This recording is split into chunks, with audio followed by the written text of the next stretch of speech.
Travel through the open door. Circumstances navigated the path, and life happened all so fast. No, it got lonely sometimes. You see, I know we couldn't make it. Even when I'm off beat, I still land on my feet, and nothing can shake me, cause I know my took I never.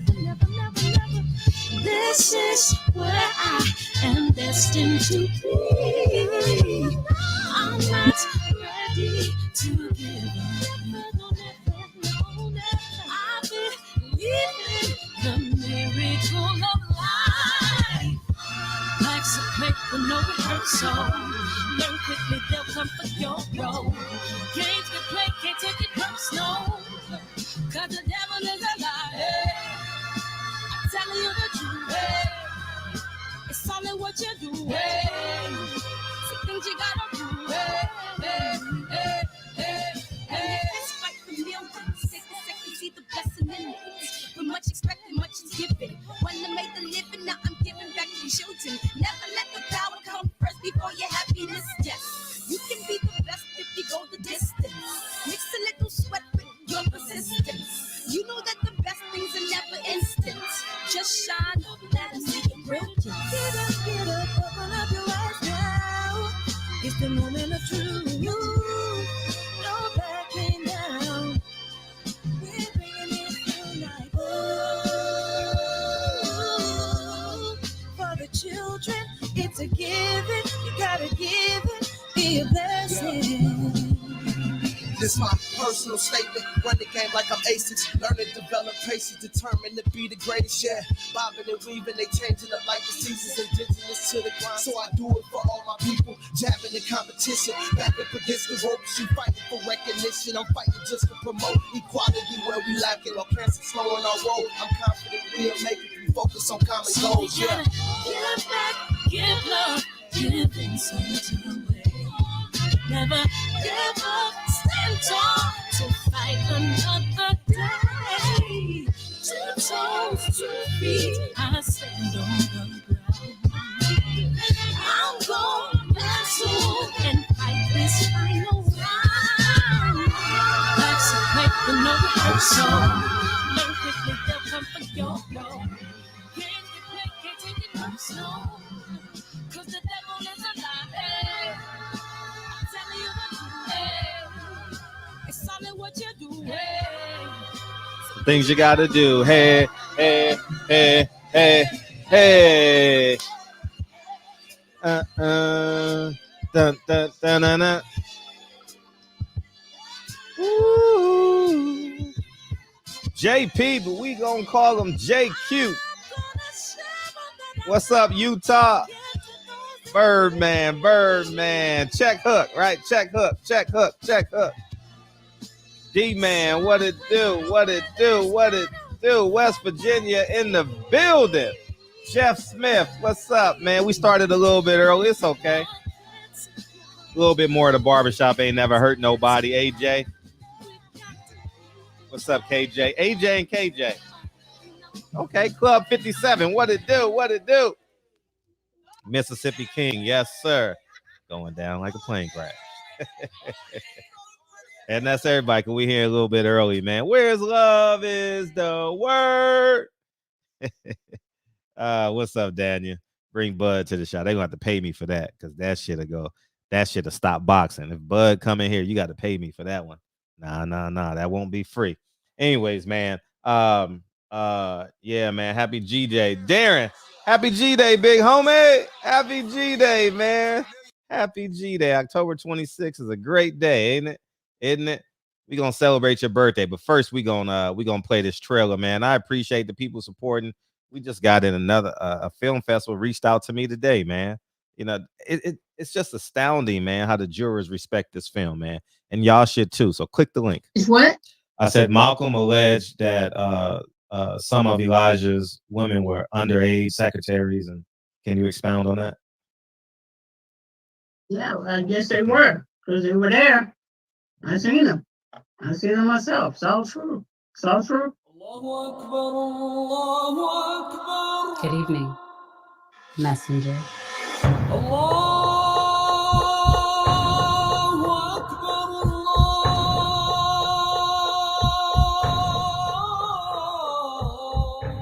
convinced us that you were the last messenger.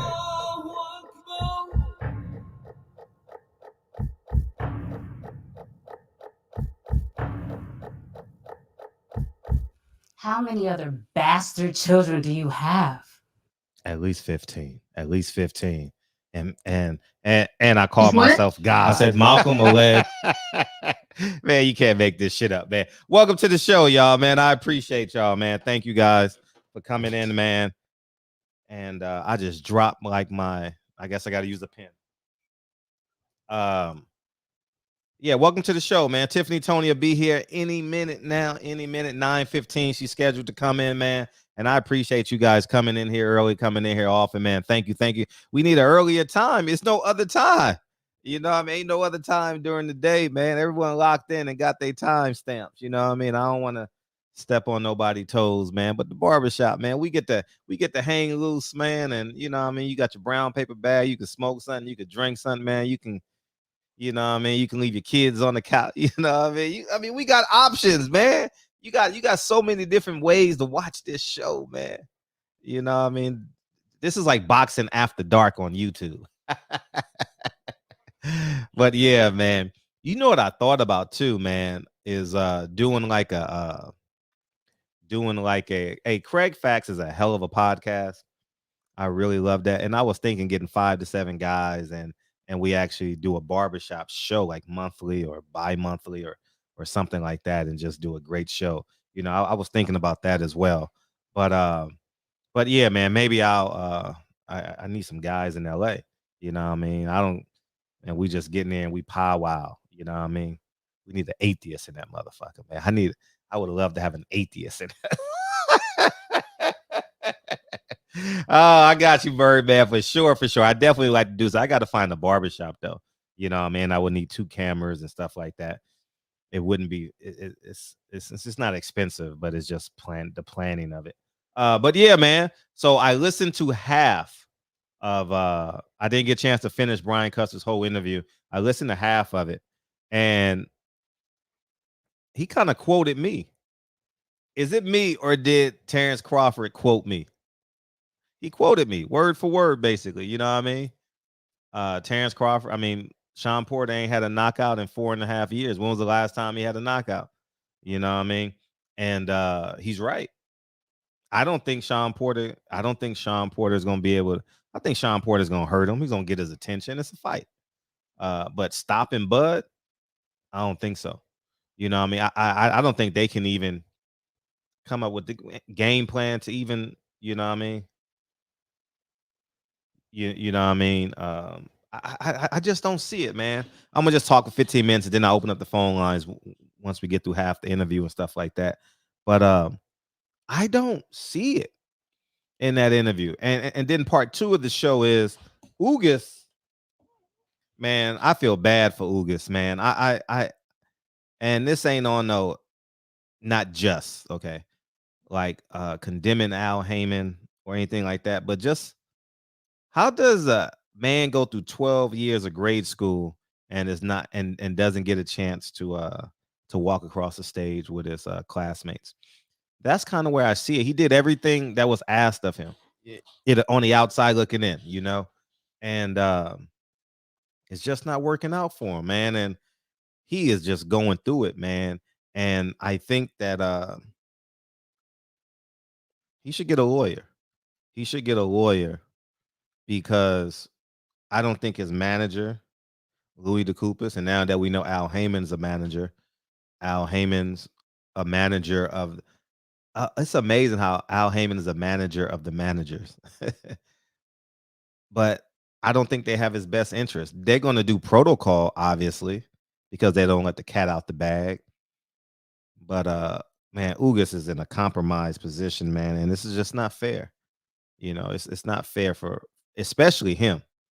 You know, who publicly did the right thing. You know, he was a pretty like happy guy. You know, happy kid, did it the right way. You know, revamped his career, came back strong, believed in himself. I appreciate that, Shaq. Yeah. Where'd I get it from? But yeah. So it's just terrible to see that happen. What's up, TB? It's just terrible to see that happen to him, man. And I don't know what he's gonna do. I don't know if he's gonna accept the fight with Stankonia. But the first half of that WBA tournament is this Saturday, October 30th. And that is between some Russian guy and Jamal James, who hasn't fought in God knows how long. Last August, I think it was. You know, what's up, Blu-ray? And I think that I'm just gonna say this, man. You know how many PBC fighters are upset? They all DM me and they say thank you, Fred, for saying something. I'm not sure if they're preview to say things or not, or willing to jeopardize what they got going on. But just know that the first crack in the dam, these motherfucking PBC fighters, not the A-level fighters, they're well compensated. But do you think Porter will throw the fight? No, I don't think so. I think he's going to compete at the highest. I think he's going to compete the best way he know how. And uh I think Sean is going to fare well. I'm not like Kyle. Kyle think he's just going to get destroyed. I've never seen Sean Porter destroyed, but I do think he's going to get a boxing lesson. Uh Sean Porter's B plan is to box. You can't box Terrence Crawford. I think you got to walk forward against Terrence Crawford and earn his respect. Um, but kind of like how he did Ugas when he realized Fred Fred gonna get them PBC niggas cut. What I mean? I'm not. That's why I haven't said their name, but they contact me frequently, as you guys might assume. That's where I get the information from, and y'all be like, how was this happening? They sitting on the couch, man, gaining weight. They're like, man, Fred, thank you, man. You the only one talking about this, man. Al Haymon, I ain't got a check in a year. He's giving out these little bit of stipends, and I mean, it's just a stipend is not the same as a $500,000 check. When you getting that once every 14, 12 to 15, 18 months, it's just not working out for you. So um, um, but history is gonna make me out to be the most courageous journalist in the history of boxing. For real, for real. And I like that. I like that. I like that. But the A-level fighters are doing quite well. Deontay Wilder, Earl Spence, Tank Davis, they get fight dates because they move the meter. But there are so many undercard fighters who are just like, or like the transition headliners, like they don't sell tickets per se, but they'll do views on TV. Like Robert Easter is a main event fighter, but he doesn't sell great tickets. But people will go. The boxing core base will go because they love boxing. There's so many of them. Gary Russell is somewhere in between that. So many. J Rock, Jared Hurd, you know. Um, but there's so many guys that are in between that need checks, and it's just not working out for them. It's about to get. It's about to. They're about to hit a rough spot. They're about to hit a rough spot, and you heard it first here. How about that? But I think Terrence Crawford is going to be exceptional, man. I really do. I think he's going to be sharp. And ironically enough, we're 20 days away basically from that fight. That's shocking to me. I didn't know we were that close to that fight. That is going to be, man, that's going to be a contentious fight.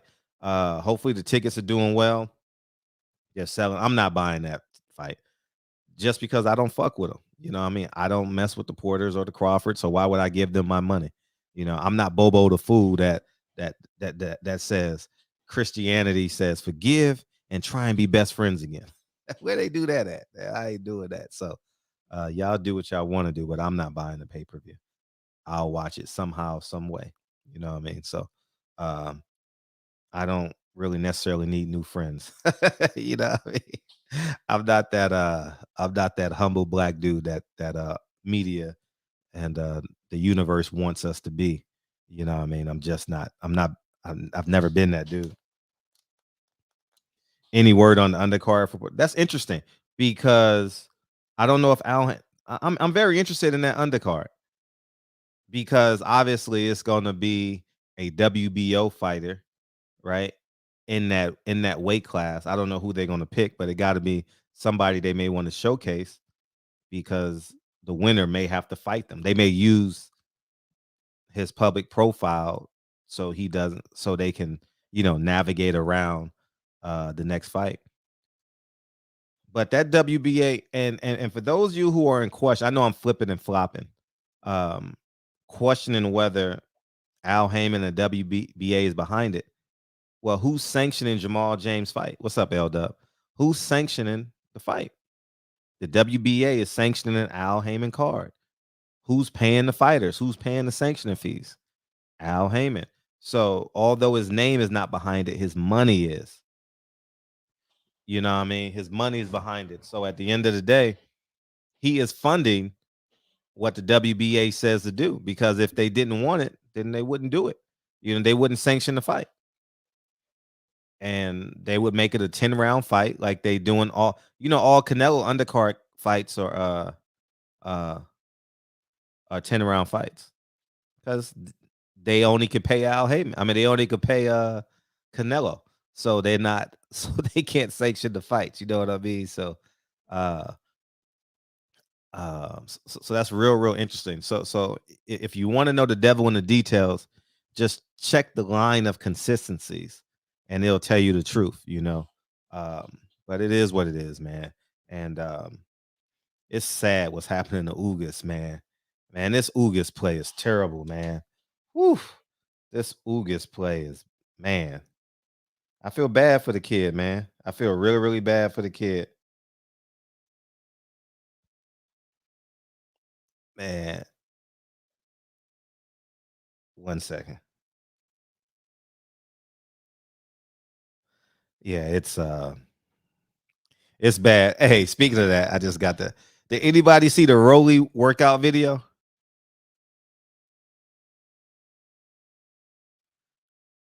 Man, that's that shit is terrible. We'll talk about that after Tiffany beams in, and we'll have a powwow. We'll have a good time with that. But yeah, they don't want Ugas to shine, but they know Ugas can't sell pay-per-views. So they trying to railroad him into giving up his belt or, go do what you do. But Ugas needs to um Ugas needs the help from the fighters because you're going to be next. You're going to be next. And these fighters think that they're exempt from, you know, from uh being discriminated against in some way in boxing. That's wrong. You know what I mean? Hey, yeah, Rolly look bad, man. Hey, he has no fluidity, man. He goes from corner to corner shadow boxing. No fluidity, no. I think I got better footwork. I think I got better footwork than Rolly. You know what I mean? I don't know. But the guest is here, man, and y'all gonna be happy she is, man. And welcome to the show. Welcome to the show, beautiful. How you doing? Hey, I'm good. How are you? Thanks for having me. Oh no, it's totally great to have you. And they've been asking about you. They remember you, What? yeah, because they remembered you from you did Black Fight Fan show a few years ago, right? Yeah. Yeah, Yeah, I did. I and a did. couple of the boxing fans was like, oh yeah, I remember her from Black Fight Fan. Man, we got to get her in here. So welcome to That's the show. cool, man. You've come such a long way. I'm so happy for you. Oh, I totally appreciate you, and I should say the same thing about you. Thank you. Hall of Thank you. Fame softball player. Let's start there. Yeah, you didn't know? No, I'm kidding. No, I do. I follow you on Instagram. I see many of your posts. So That's totally yeah, giving you a hard time. yeah. Bowie Yeah, State. so I went to Bowie State in Bowie State. Maryland. Yes, ma'am. Transferred there from the University of Oklahoma, and it's really crazy because I started out playing ball at a D1 school, got cut from the team, went to Bowie State and was just kind of like not excited about it because it just, I'm a Southern girl at heart, so I wasn't super excited about it. Mhm. But the HBCU culture just won me over, and before I knew it, I was out there, dancing with everybody and at the homecoming, and our softball team was just like so phenomenal. And one of our coaches walked out in the middle of the season and we didn't have a coach. And so Wow. my dad, yeah, crazy, right? He just got a job somewhere else and had to leave mid-season. So my dad had kind of been helping out with the team, and they were like, well, it's a conflict of interest for your dad to coach, but if the entire team unanimously votes that it's okay, then we'll allow it this one time. So I Mhm. ended up winning a NCAA championship with my dad, and it was just really cool. So like that experience was life-changing. It was really cool. How So was how was the transformation from dad to coach for dad? we worked really well together. Most people didn't even know he was my father. We were able to really separate it really well on the field. Wow. So it was great. I mean, he was hard on me, no doubt, but it paid off, Right, So right. I'm so thankful for him. And you love boxing. I do. I do. You know what? I like fighting. Let me just be transparent. I like fighting. I like fighting. Yeah. So Uh-huh. I took martial arts as a kid and, was obsessed with the Ninja Turtles. So it was just natural, to kind of fall into line with watching boxing growing up and, running into my Uncle Tony and just like being surrounded by fighters all the time. It's really cool.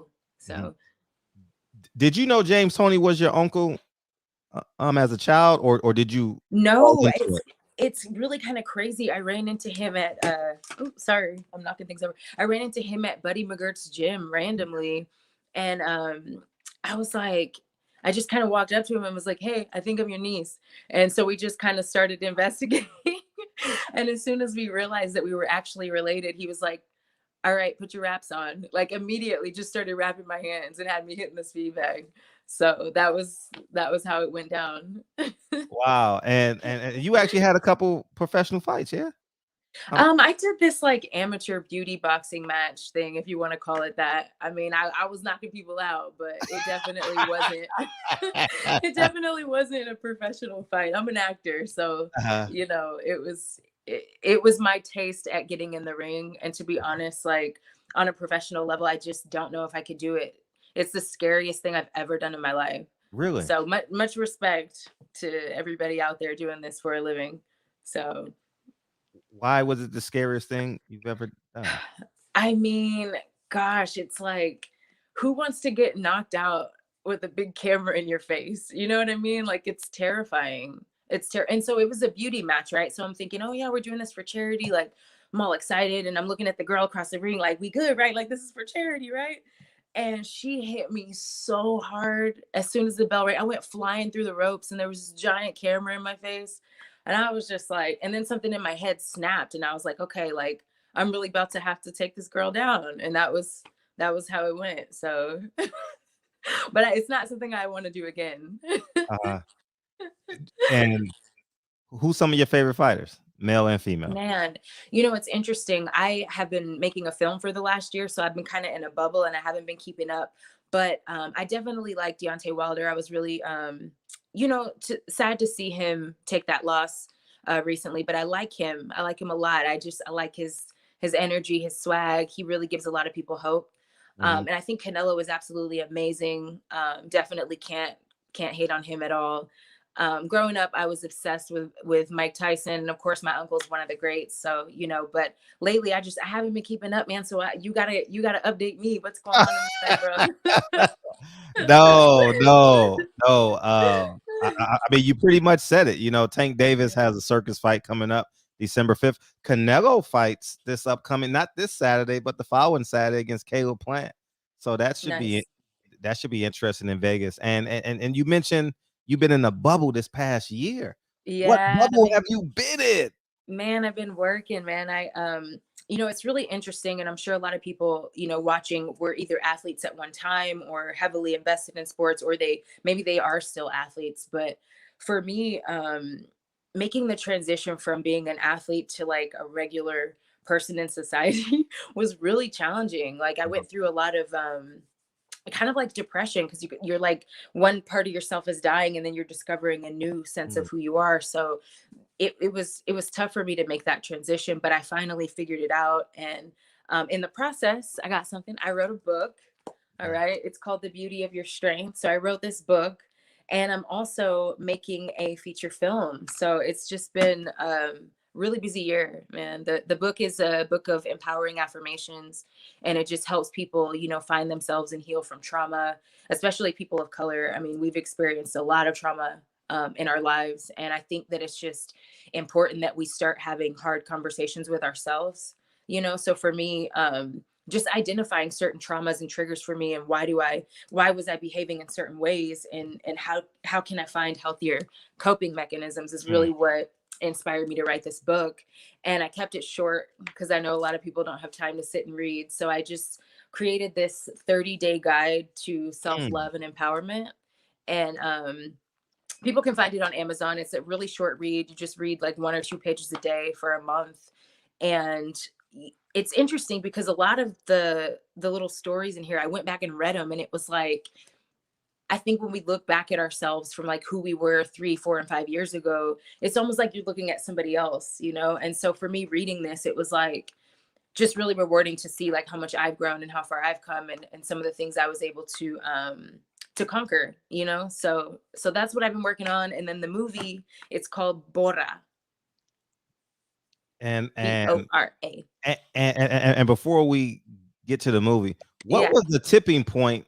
You said one part of you died, the other one came alive. Did Yeah, was there a tipping point?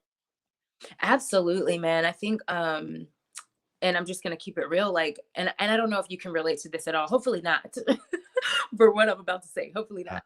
But I had a moment where I just looked at myself in the mirror and I didn't recognize myself, hmm, you know, and I realized like just all of the voices of society and all these crazy expectations, and like just voices that tell you what you're supposed to be, you know, as a woman, as a Black woman, as a woman of color. Just all of these voices were so loud, and it was like I found myself getting lost in that, you know, and getting lost in like just valuing the material things in life over my own well-being, you know. And so when I realized that that was what was happening, that was who I was becoming, it was like I was like, oh my God, like I'm looking at somebody and it's not me. It's just like a shell of me. And I don't like the way that feels, and I have to do something about it, you know? And so when I had that moment for me, like that was the tipping point where I realized like, I don't want to be this person. I don't want to have to be somebody that I can't be proud to be all the time, you know?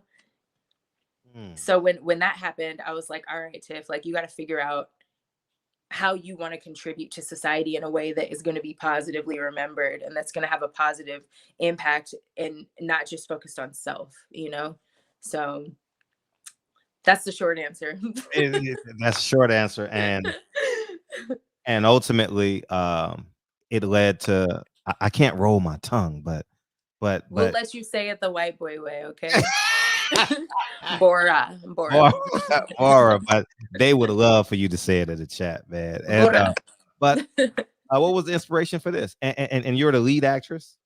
Yeah, so I wrote it, I produced it, and I acted in it with a co-star named Ajima Cole, who is a Black female actress. She's beautiful, amazing chocolate woman with this beautiful afro, and she's just really talented. And she and I got an opportunity to develop a friendship during this process.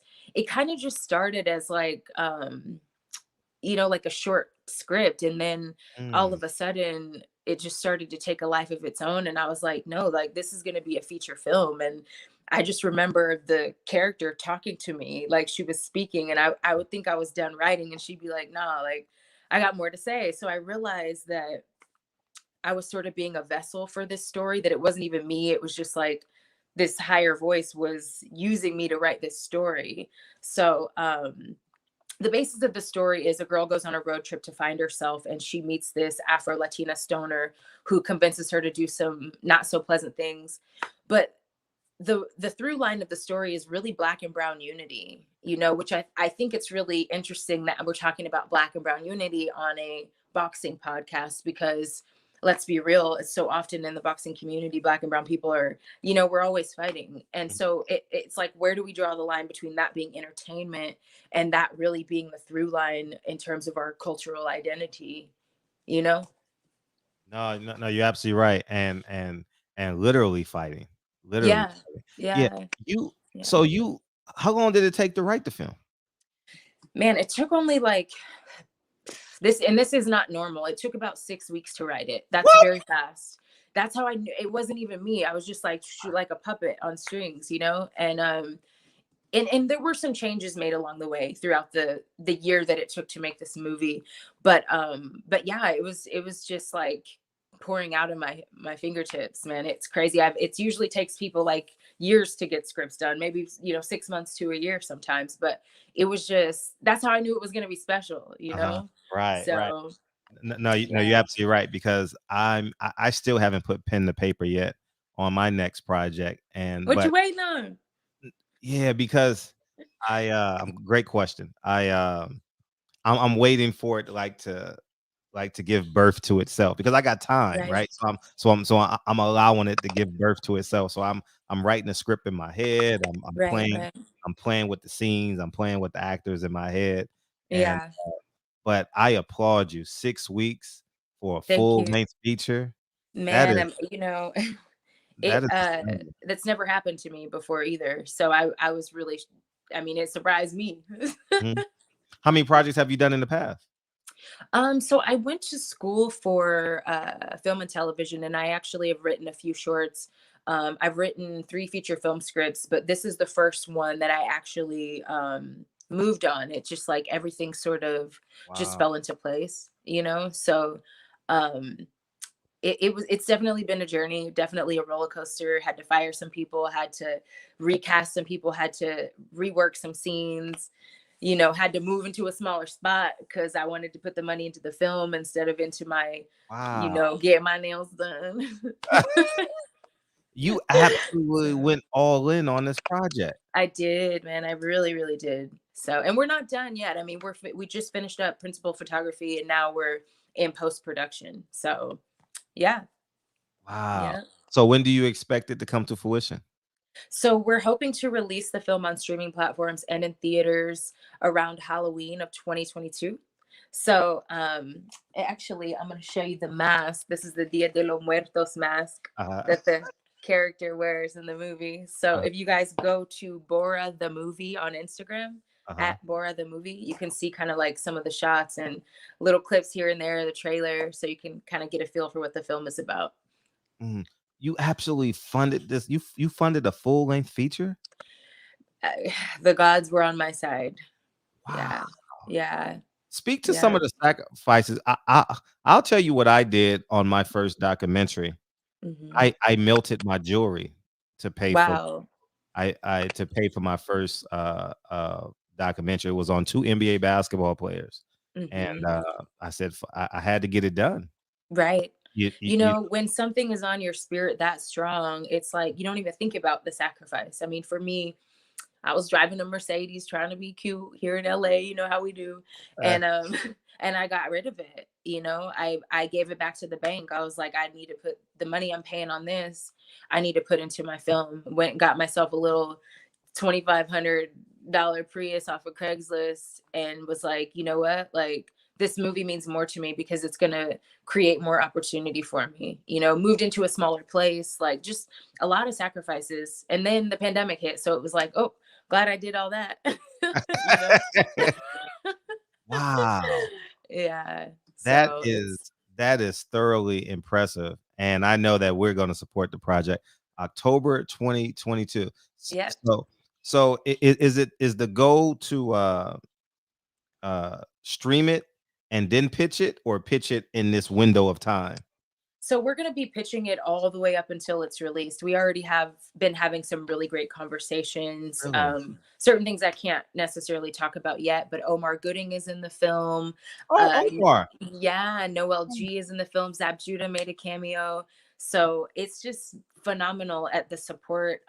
Kenny Wack, he is a former fighter and a coach now. He's one of our executive producers who Mhm. came in and really just helped me out tremendously. China McCoy was my co-director / producer.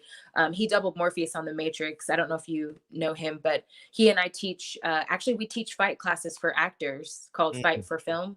So teaching actors how to fight on screen, not really get hit, you know. But yeah, he funded part of the film, and we just went in together and just really like believed in it, and it's just taken on a life of its own. So No, that's absolutely beautiful. thank Omar you. and I played poker a lot together. What? Yeah, years ago we played That's poker cool. together. Yeah, too funny, man. Yeah, we actually became really, I wouldn't say friends, but Right. he and I hung out all night playing poker. Years, man, great times, man. Great He's times. such a nice guy. He was so Isn't easy he? to work with. Isn't he? Yeah. He was so easy to work with, man. Like he showed up, and I'm not gonna lie, I was a little nervous because this is my first feature film, and I was, I'm literally calling people's managers and agents like, "Hi, this is Tiffany Tony. What is Omar Gooding's rate?" Like as if like these people know who I am, but I had to just do what I had to do, because I'm like, if I believe in it, then they'll believe me, and if they believe in it, then we'll make this movie even better. And so I'm on the phone calling people's agents and managers, and you know what I mean. And I'm just like, yeah, this is Tiffany Tony, and I need to speak with, and they're probably like, who? But they put people on the phone, and next thing I knew, I was at the bank like signing contracts and sending over wires to pay people's agent, and I'm just like, oh my god, like this is really happening, And so just like in those moments, it was like for every time I heard no, for every time I was feeling like I wasn't enough, in those moments, it was like just reassurance from God, like, you got this, and I'm blessing you, and I'm giving you a second chance at being who it was you should have been all along, Mm. So Talk to us about it's the been person. cool.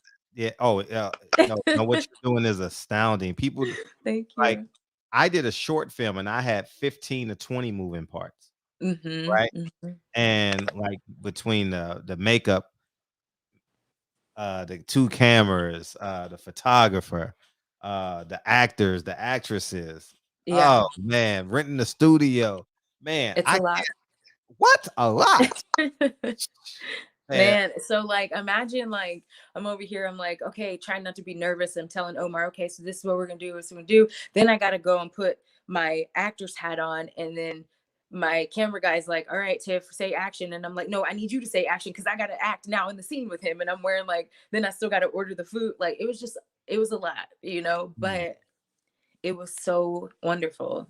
It was so wonderful. So Talk about your first scene. my first scene actually, First scene as a director. First scene as a director in this film, because it's different yeah, when you're actually seeing the yeah, scene play out. absolutely. One question: did you look in a monitor, or were you looking at the actors? It was a combination of both, Yeah. because Okay. I had a DP who has been amazing. His name is James Black, and he's great. And he and I, we would meet before we would shoot, and I'd be like, look, this is what I want. This is how I see this going. We would talk, we would laugh about it. We would get deep into the script to make sure we were on the same page, so that when we showed up to shoot, things went really smoothly. And most of the time we were using only one or two cameras. So it was, he carried a lot of weight, for me, and I trusted him, and I knew that he understood my vision. So he was able to let me kind of like just be Bora, you know what I mean? And then when I needed to direct, I would step in and direct. And in the beginning of the process, we had a director who we just couldn't see eye to eye. It was the things that he was shooting were not what I was seeing and not what I had written. And so it came to a point where we had to let him go and then start all over. Basically You shoot the entire reshot? film. Not even lying to you. What? Yeah. And then at that point, I was like, I had a nervous breakdown, and I had to go back east and collect my thoughts, because I was like, yo, I just put like all the money I had into this, and this guy and it didn't work. And then I had to regroup, recharge. And when I was ready, I started again. Wow. So And yeah, you had to pay him a salary, and oh my, woo lordy, woo it lordy. was a lot. It was a whole lot, but I that's how know I it's know a it's whole lot. blessed, so.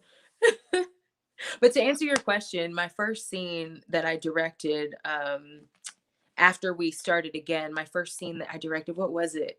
I think it was oh my gosh, it was a huge party scene with like 50 people. So And I was like, extra showed up for you too?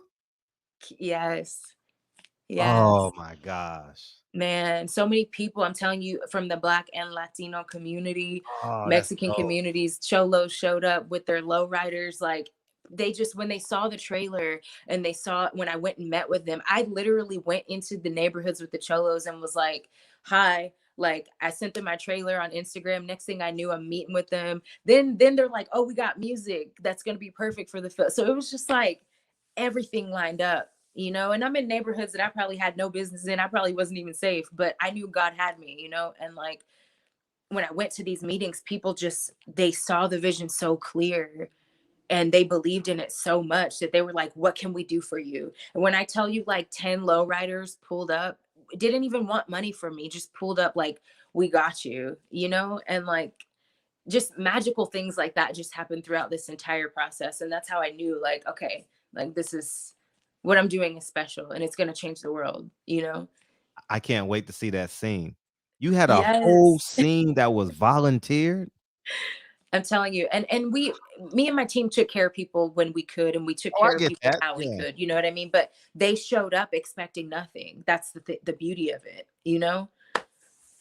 So Wow. I'm just like, I just feel really blessed. I feel really blessed. And I can't wait for you guys to see it. It's going to be amazing.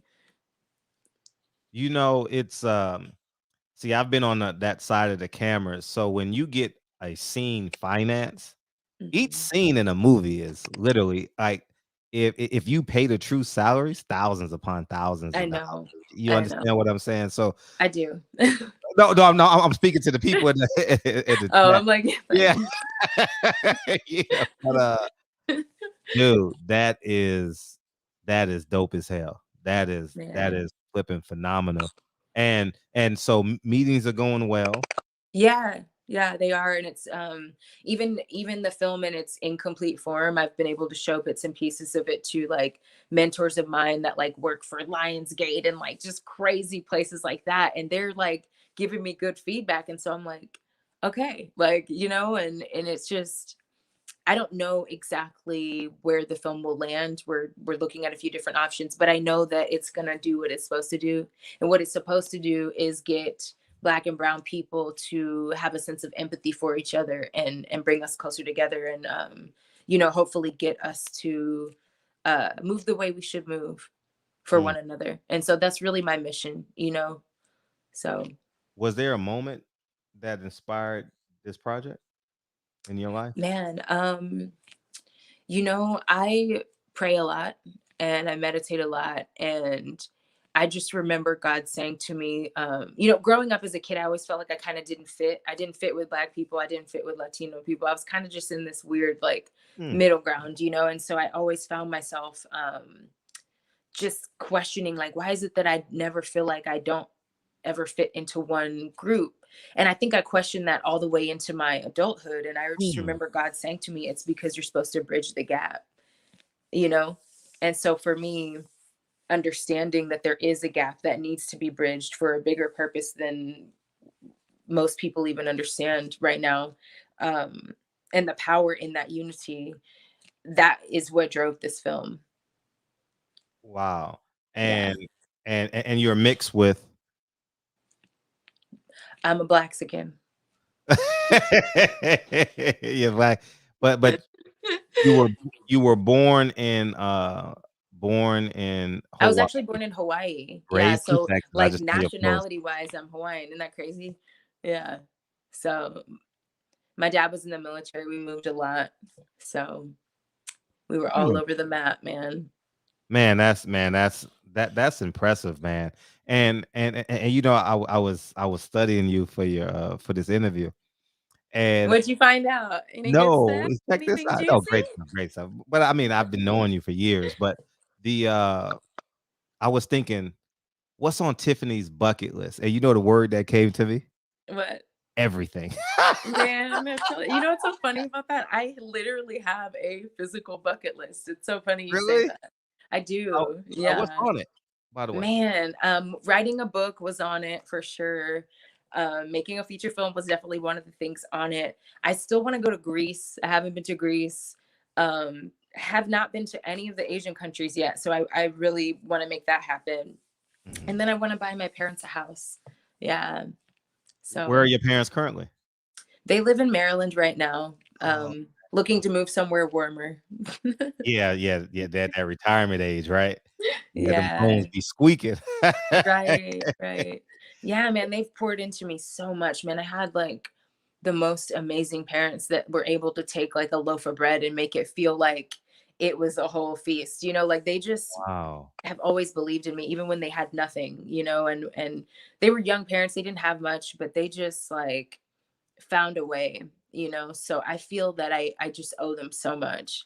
So that's what drives me. Yeah, and you've mentioned faith a lot. Was that Yeah. something you walked into as an adult or something that your parents instilled in you? Man, my parents instilled it, actually walked out of it as an adult. I was living crazy for a little while, I ain't gonna lie.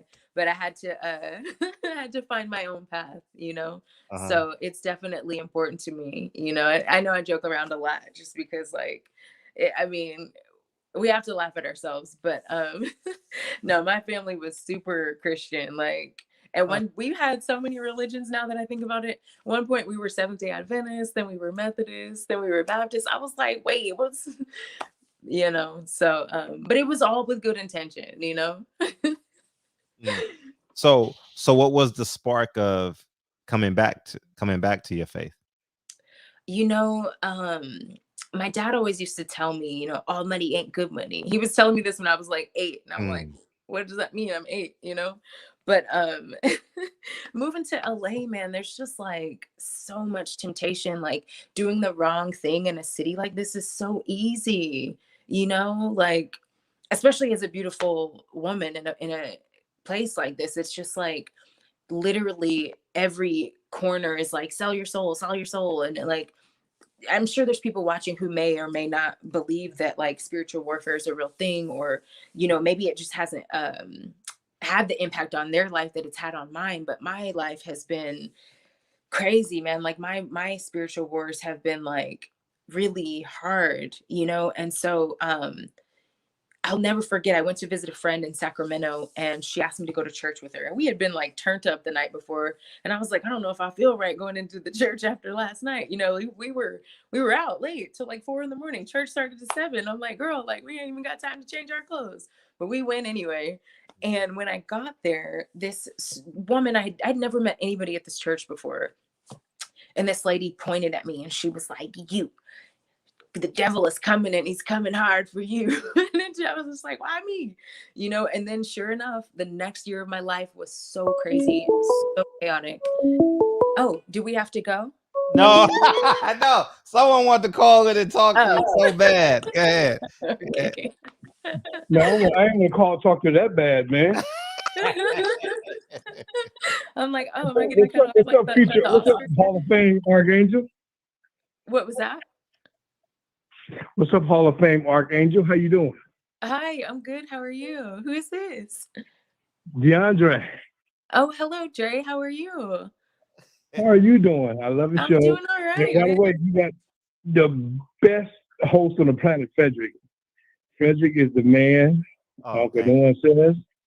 He's an incredible show. I got a chance to see the show. I got a chance to see the movie. It was incredible. Thank It was deep. Thank you. It was deep. And I heard you had Tiffany on there. I had to call in, say hi to my girl, and wish her the luck. I appreciate Good you. movie.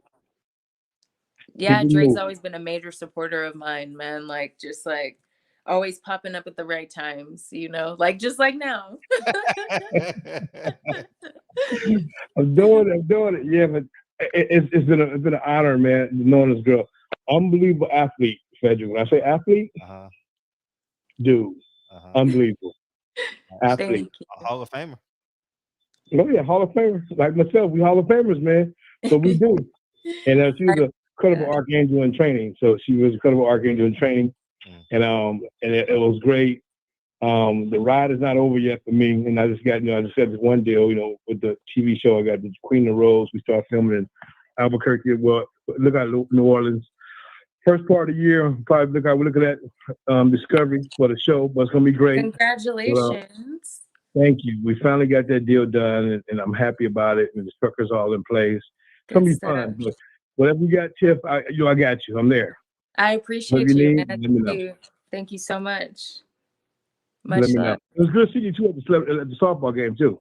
Good seeing you guys in a Yeah, while for the I was only softball there game. for like 5 minutes, man. I was trying to sneak on the Yeah, field with exactly. Daryl Strawberry, Well, Frederick, and they were like, yeah, they Frederick, pushed you me know I right didn't out of Frederick that. with I was Sam, like, Sam dang. softball games. Yeah, I know. Yeah, the I'm softball not a game. celebrity enough Yeah. yet, but maybe Yeah, next year you after can't the get movie in, comes out, they'll let me you get a play. magic word like $100 at the front door, Right. and you get there. That Right. kind of thing. Yeah. That's what it was. I saw Tiffany. I was trying to get in. I was like, "Go in." All of a Sam sudden, Watson was some like, shit no, I'm popped just up. Yeah, playing. we can't get in. I said, "What they do?" That's crazy. So it was like that kind of second. So I saw Tiffany for like maybe 5 or 6 minutes, and her and boo, and she's gone like me. Yeah. But Yeah. hey, you know what? After Yeah, this yeah. movie comes out, hopefully I'll be pitching in the game or something, you know. Put me on the There you field, go. coach. There you go. There you go. I had to call to support you, man. I got some work to do. Thank you. Thank you, Frederick, as All the usual. time, dog. Tiffany, I got you. God bless you. Thank you. I appreciate Arcade you. for life, baby. Right? Be good. Appreciate you. Thanks, Dre. All right. God bless you guys. All the time. All the time. You know what, Tiffany? It just hit me right now. This We've is been our talking first for like 10 yeah, hours. yeah. This is our first extended conversation.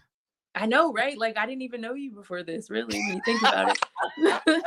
I'm like, I see you at the events and stuff, but I've never really had a conversation. That was I kind of chuckled in my head.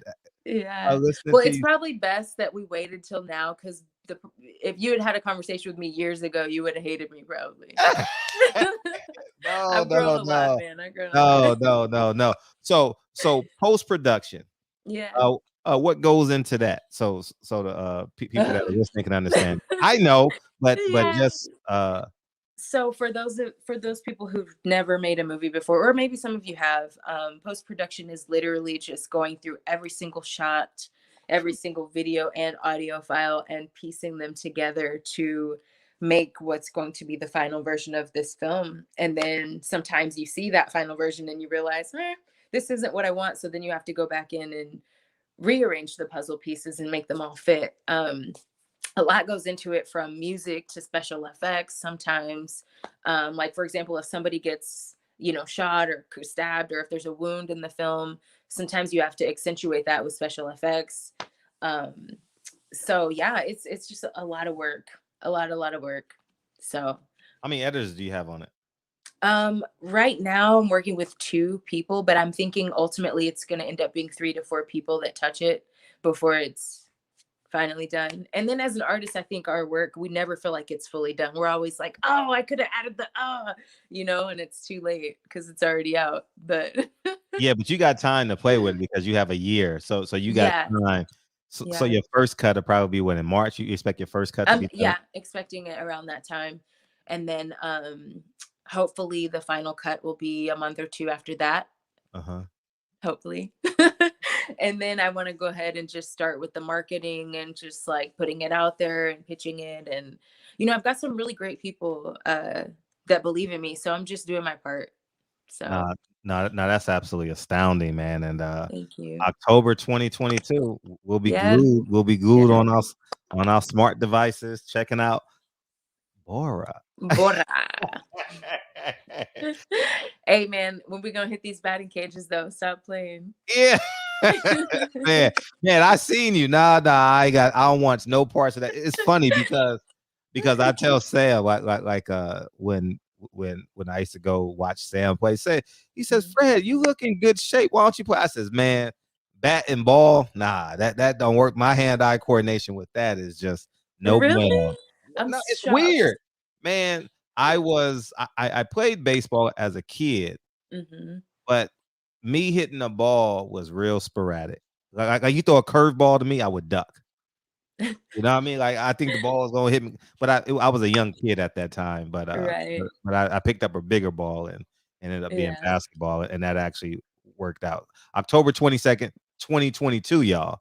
Yes. 2022, in the chat. Yes. You guys can go check it out. I'm on Instagram, and all the info is in my bio. Like all the links to the films and other stuff that I'm doing is in my bio. So you guys can go check it out. Tiffany Tony, the niece of James Tony. Yeah, but I don't fight unless I have to. So hopefully nobody expects me to get in the ring. You know what I mean? No, thank you for coming. It was a pleasure having you on, and please come back. Like, Please have me back. anytime you want to come, like for real. Thank you. Anytime. Thank you. I'm gonna go watch some boxing and get caught up. So that way, next time I can talk about what the fans really want to hear. No, you know, they just want to see you. They just want to see you. But hey, I'm gonna send you the link to my book. It's yeah, called The Beauty of Your Strength I'll on definitely post it. Amazon. Okay, so you guys can go check it out. I'll Mhm. send it to you as well, so that Okay. you can, I'll sign a copy for you, and that way when I see you, you can I'll be well read. I'll be get to work on your positive affirmations. positive affirmations. You speaking to the choir, man. You speaking No to doubt. that's what got me through. That's what got me through college. Like for a positive affirmation. It wasn't no money that got me through. Man, it wasn't no money that got anybody through. It was like, man, I'm not going back. Like I'm not Right. going. I can't go back to $9 an hour. Man, who are you telling? Man, no. It's hard to work for anyone else when you realize your own power. Yeah. And I think the pandemic really showed a lot of people that, just what they were made of. And there's nothing wrong with working for other people. I mean, but I just think that it's not for everybody, So No, you're absolutely right. And yeah. you realize like you literally create your own rules. You know what I Right. mean? Right. But you also responsible if things don't go well either. Uh-huh. No, you're absolutely right. No, you're absolutely right. And but it's working out for you. Boring. Man, it's working out for you too. You're out here making movies, doing your thing. Yeah. But it's putting your like your purpose to reality. Yeah. You know what I For mean? sure. And we want to do it behind the lens, and it's beautiful to see people like the sacrifices you've made. I'm gonna do my best that it's rewarded, like for real, So I'm gonna no, I'm dead ass, like I because appreciate you. I understand, like Yeah. I 1000% understand, like damn, the cameraman want to charge me $800 a day. I need 2 cameras. Fuck. Right. I'm like paying people in weed and gum and like all kinds of shit. Like, you get a free look. Like, I'm dead. I understand that. I understand it. My first film was we had to travel to Arizona, LA. Oh my gosh. Just Yeah. Vegas. See, We had you to were travel to really Vegas and bold because I Arizona. was just like, who do I know and what do I have access to right now? Yeah. So that was how I had to start. Yeah, And then later I had to spend some money just because I mean, you're making yeah, a movie, so it is what it is. But yeah. and then it sucks. The worst part is having to fire people. I never imagined having to do that. And that was really difficult, but I had to realize that the number of people who were on the same page outnumbered the people who weren't. And so I'm like, if I don't fire this person or these people, then I'm leaving all these people hanging who sacrificed, so it was just, I don't know if you had to experience that on your film, but Yeah. Oh, what? I did my last film was on Elijah Muhammad, man. I think he's a scumbag. Are you kidding me? I got people that won't ever talk to me again because of me that. too. They're probably watching this interview like, I hate her. Are you kidding me? Are you kidding me, man? Yeah. And you know what? I wouldn't change it for the world. Me either. Wouldn't Me change either. it for the world, man. It's I'm not funny. gonna, I was venting to a friend about it. Like, man, these people hate me. They're probably going to try to like slash my tires or never talk to me again because I fired them. And he was like, you don't care, do you? Mhm. And I was like, no, I guess I don't have time to. And he was like, exactly. Yeah. Like, you know. Yeah, because I'll use me. I'll because I always pretended to be an admirer of Louis Farrakhan. Always pretended because I knew the history of the relationship that he had with Malcolm X and his Right. jealousy and him verbally and writing, articulating that he wanted Malcolm X dead. So I used to pretend because you can't. He's a black leader, so you can't Right. talk about him, and you Did can't. you know that you were pretending, or was it Oh, like what? Come on, okay? man. Because Yes, I did. sometimes these Yeah, things kind yeah, of come over us. yeah, But yeah. Because yeah. I've always lived in major cities. So I've always lived in Harlem, Bronx, and South Central Los Angeles, the greater Los Angeles area now. Mhm. And so I understood what they always had a great presence where I live. Right. So I understood what he meant and what the nation meant to those men. Mm-hmm. So I pretended, oh yeah, Farrakhan's a good guy.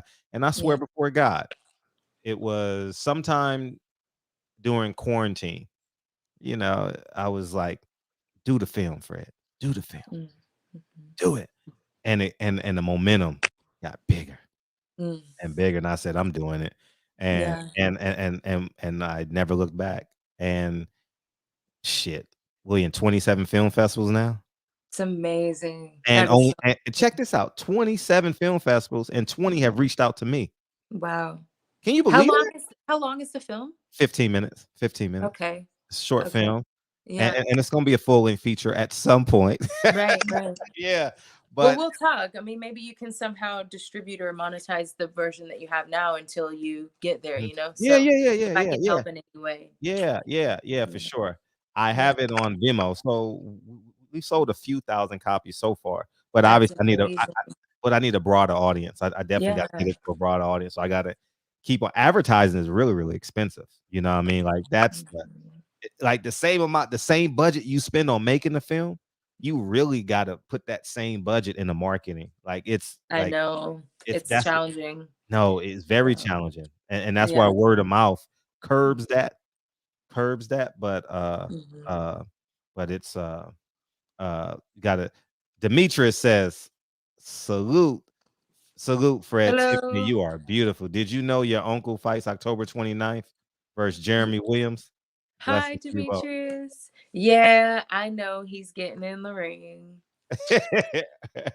Hey, You know, and I'm really proud of him and I'm happy for him and I hope he has fun. But the one thing I'm gonna say about just like being a black man, and I'm not a black man, so I can't speak for y'all, but in this sense, I feel like I have to say something in that why is it that society pushes black men to their absolute limit physically, no matter how old they are, they just always expect them to just like perform. You know what I mean? And I just feel like it's at the end of the day, it's our choice to do whatever we feel we need to do. And like I said, my uncle is still great. Like his jab is still as vicious as it ever was. You know what I mean? I would never want to be hit by his right hand, and I'm happy for him. And this isn't necessarily about him per se, but just our society as a whole, when we look at black men and just like the limits that they've been pushed to and the expectations that they have been asked to fulfill that I don't see other people being asked to fulfill into their older age, it just kind of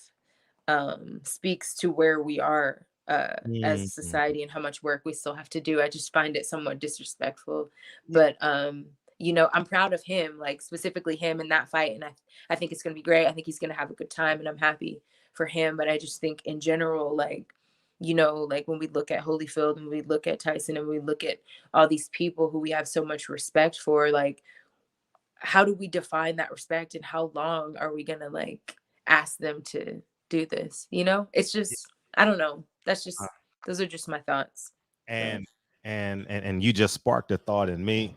It's compelling that no matter how great they are, hmm throwing the jab hmm and fighting, they never get propelled to standing beside the people that hired them to fight. I know.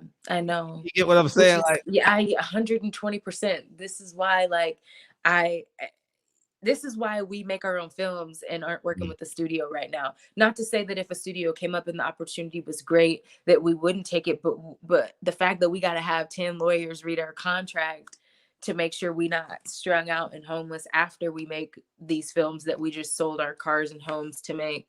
You know what I mm, mean? It's just the same with every industry, I think, and it's just really important for us as individuals, regardless of if we're black, white, Asian, Hispanic, Mexican, Costa Rican, whatever, that we educate ourselves in terms of what our rights are, what we're signing. Does what we're signing lock us in? For how long does it lock us in? Does that include royalties? Does that put, are these people entitled to everything that my name is on, or just these boxing gloves, or you know what I mean? Like, just there's so much Yeah. to it. And So true. and I'm still learning, as well, but it's important that we know. Nah, you're absolutely right. And I'll share a funny story, right? Mhm. I had a deal with uh a studio, right? And Mhm. they brought me down there and yada yada yada. And and like you just mentioned, I was real freshman-ish as it Mhm. pertains to understanding language and contracts and stuff, right? Right. So so I put I'll tell you the story. So I would have got a lawyer, right? And Mhm. I said, "Hey, can you help me with this?" And I put something on the table. Boom. And I says, if you put me in this deal, me and you going together. He was like, "Good." I ain't lying. I ain't lying. So he helped me out with the deal, man. This is like 5, 6 years ago, man. I says, man, you know what I mean? But it ended up working out. I didn't take the deal, but uh now we laugh about the situation now. But yeah, man, it's definitely tough when you see and I'll say it from my perspective, Mike Tyson, Evander Yeah. Holyfield say he wants to fight again, James Toney, you know what I mean? Like it's Yeah. that they should be Bob Arum. You get what I'm saying? They should Yeah. be Don King, Al Heyman in its Yeah. purest form, but Yeah. they never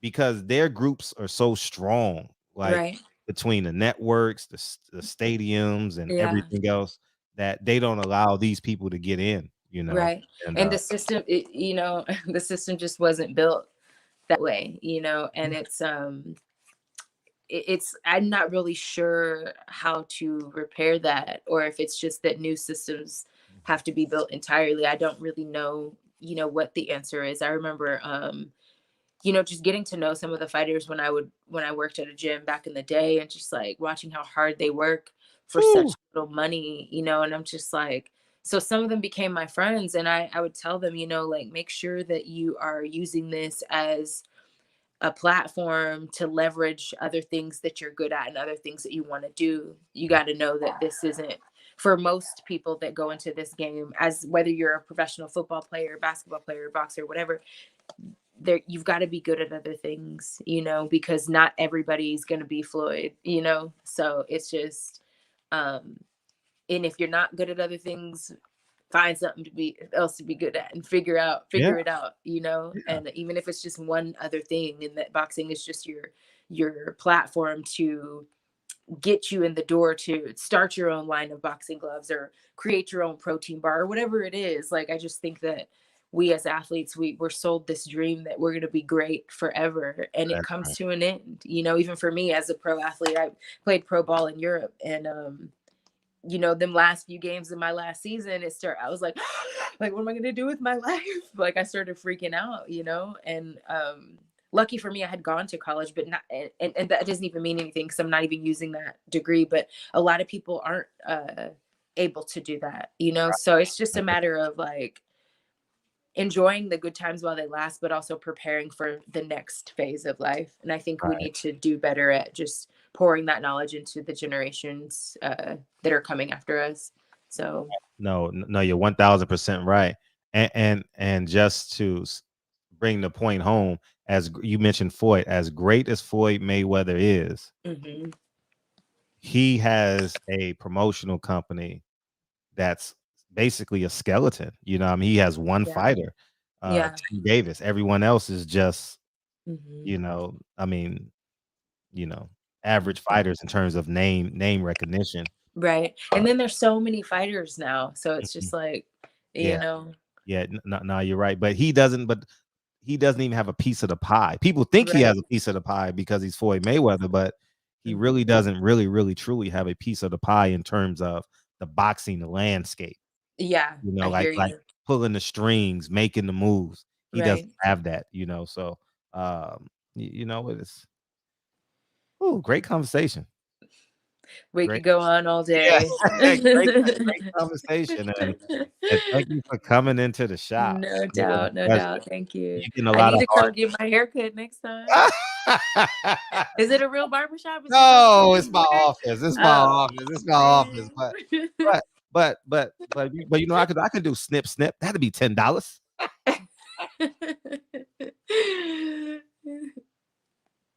Oh, your mic went out. I can hear you. Really, What'd you that say? was his brother. That was his brother. Did you know that? Who?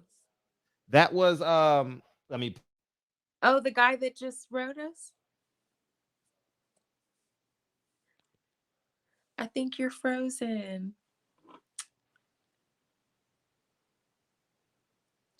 Uh-oh. yeah, Where'd you go? I hit the table by accident and I got Oh, okay. wires. Omar Gooding's brother was the guy that got the haircut. That'd be $10. Coming to What? America. Oh, Coming to snap. America. Yeah. That's That was right. that was Cuba Gooding. That was little Okay, Cuba. that's right. I'm tripping. Yeah. So, hey, and another thing too. Have you been to the Pan African Film Festival out here? I have. It's actually really great. I didn't go this year, and I don't even know if they had it last year. They didn't, but I Yeah. was just going to tell you that'd be a great networking tool for you. 12 days, great Yeah. networking. They're having it this year? Yeah, it's going to be in Okay. February. It's going to be Cool, in February. cool. So I just thought I'll just bring that to you. I That'd be appreciate that. No, totally. And thank you for coming in here. It was No great to have you. It was problem. great It to was have you. fun. And, Tell and everybody I said hi. Tell Sam Watson put me on the team. yeah, I sure was. See, now you're frozen. Now she's frozen. So man, she's awesome. That was awesome. I'll just assume she's gone. It was good. She froze, but thank you for coming in. Man, that was refreshing. And the funny thing about Tiffany, I used to see her maybe once, twice, 3 or 4 times a year, and we would just pass each other and just say hi out of mutual respect for just seeing one another. Very refreshing interview. Very refreshing. My heavens, that was refreshing. Y'all didn't even know that was Cuba Gooding in that car, huh? Y'all ain't even know. In the barbershop. That's Cuba. Go back and watch that scene. That's Cuba Gooding Jr., y'all. And Omar Gooding. Me and Omar used to play poker. Oh man, 8 hours at a time at the same table. Oh man. We used to play poker so much, man. Hopefully he's doing well, man. I'm glad that he was a part of Tiffany Tony's project, man, and I definitely can't wait to watch it. We will be watching it. And speaking of watching, I'm not sure what time Carissa Shields fight, but we will be. I'm not sure if it's the same time as last time, but we will be supporting Carissa Shields tomorrow. We're gonna watch her fight. You guys are gonna watch it on your device, and we're gonna do the commentating. As you guys know, we'll be doing that stuff tomorrow. So October 27th, she's fighting. It should be extraordinary. She's looking to be 2-0. I'm real excited about that, man. And yeah, feel free to be, man. Let's go. That interview was like a second date at a coffee shop. Yeah, I'm smooth like that, D. You know what I mean? I was blessed with the gift of gab, man. You know what I mean? I was blessed with the gift of gab for sure. But in a mature way, But yeah, Tiffany is great. Tiffany is great, man. And Omar get down on them dominoes too. El Jefe is his name.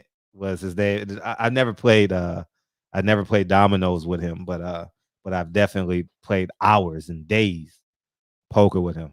I'm looking forward to seeing him again too. I'm definitely looking forward to seeing him again. What's up, Kyle? What's up, Kyle?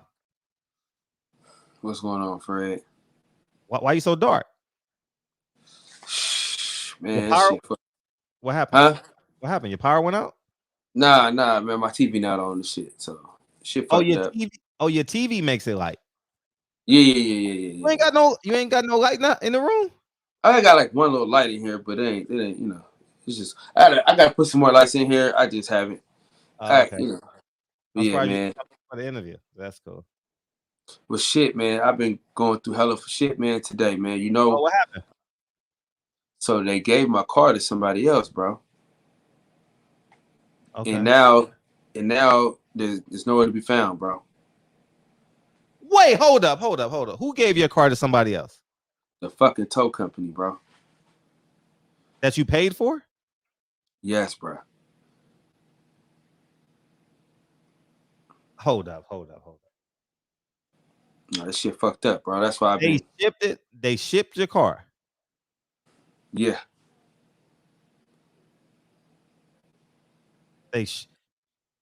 So it was 2 cars on the load, right?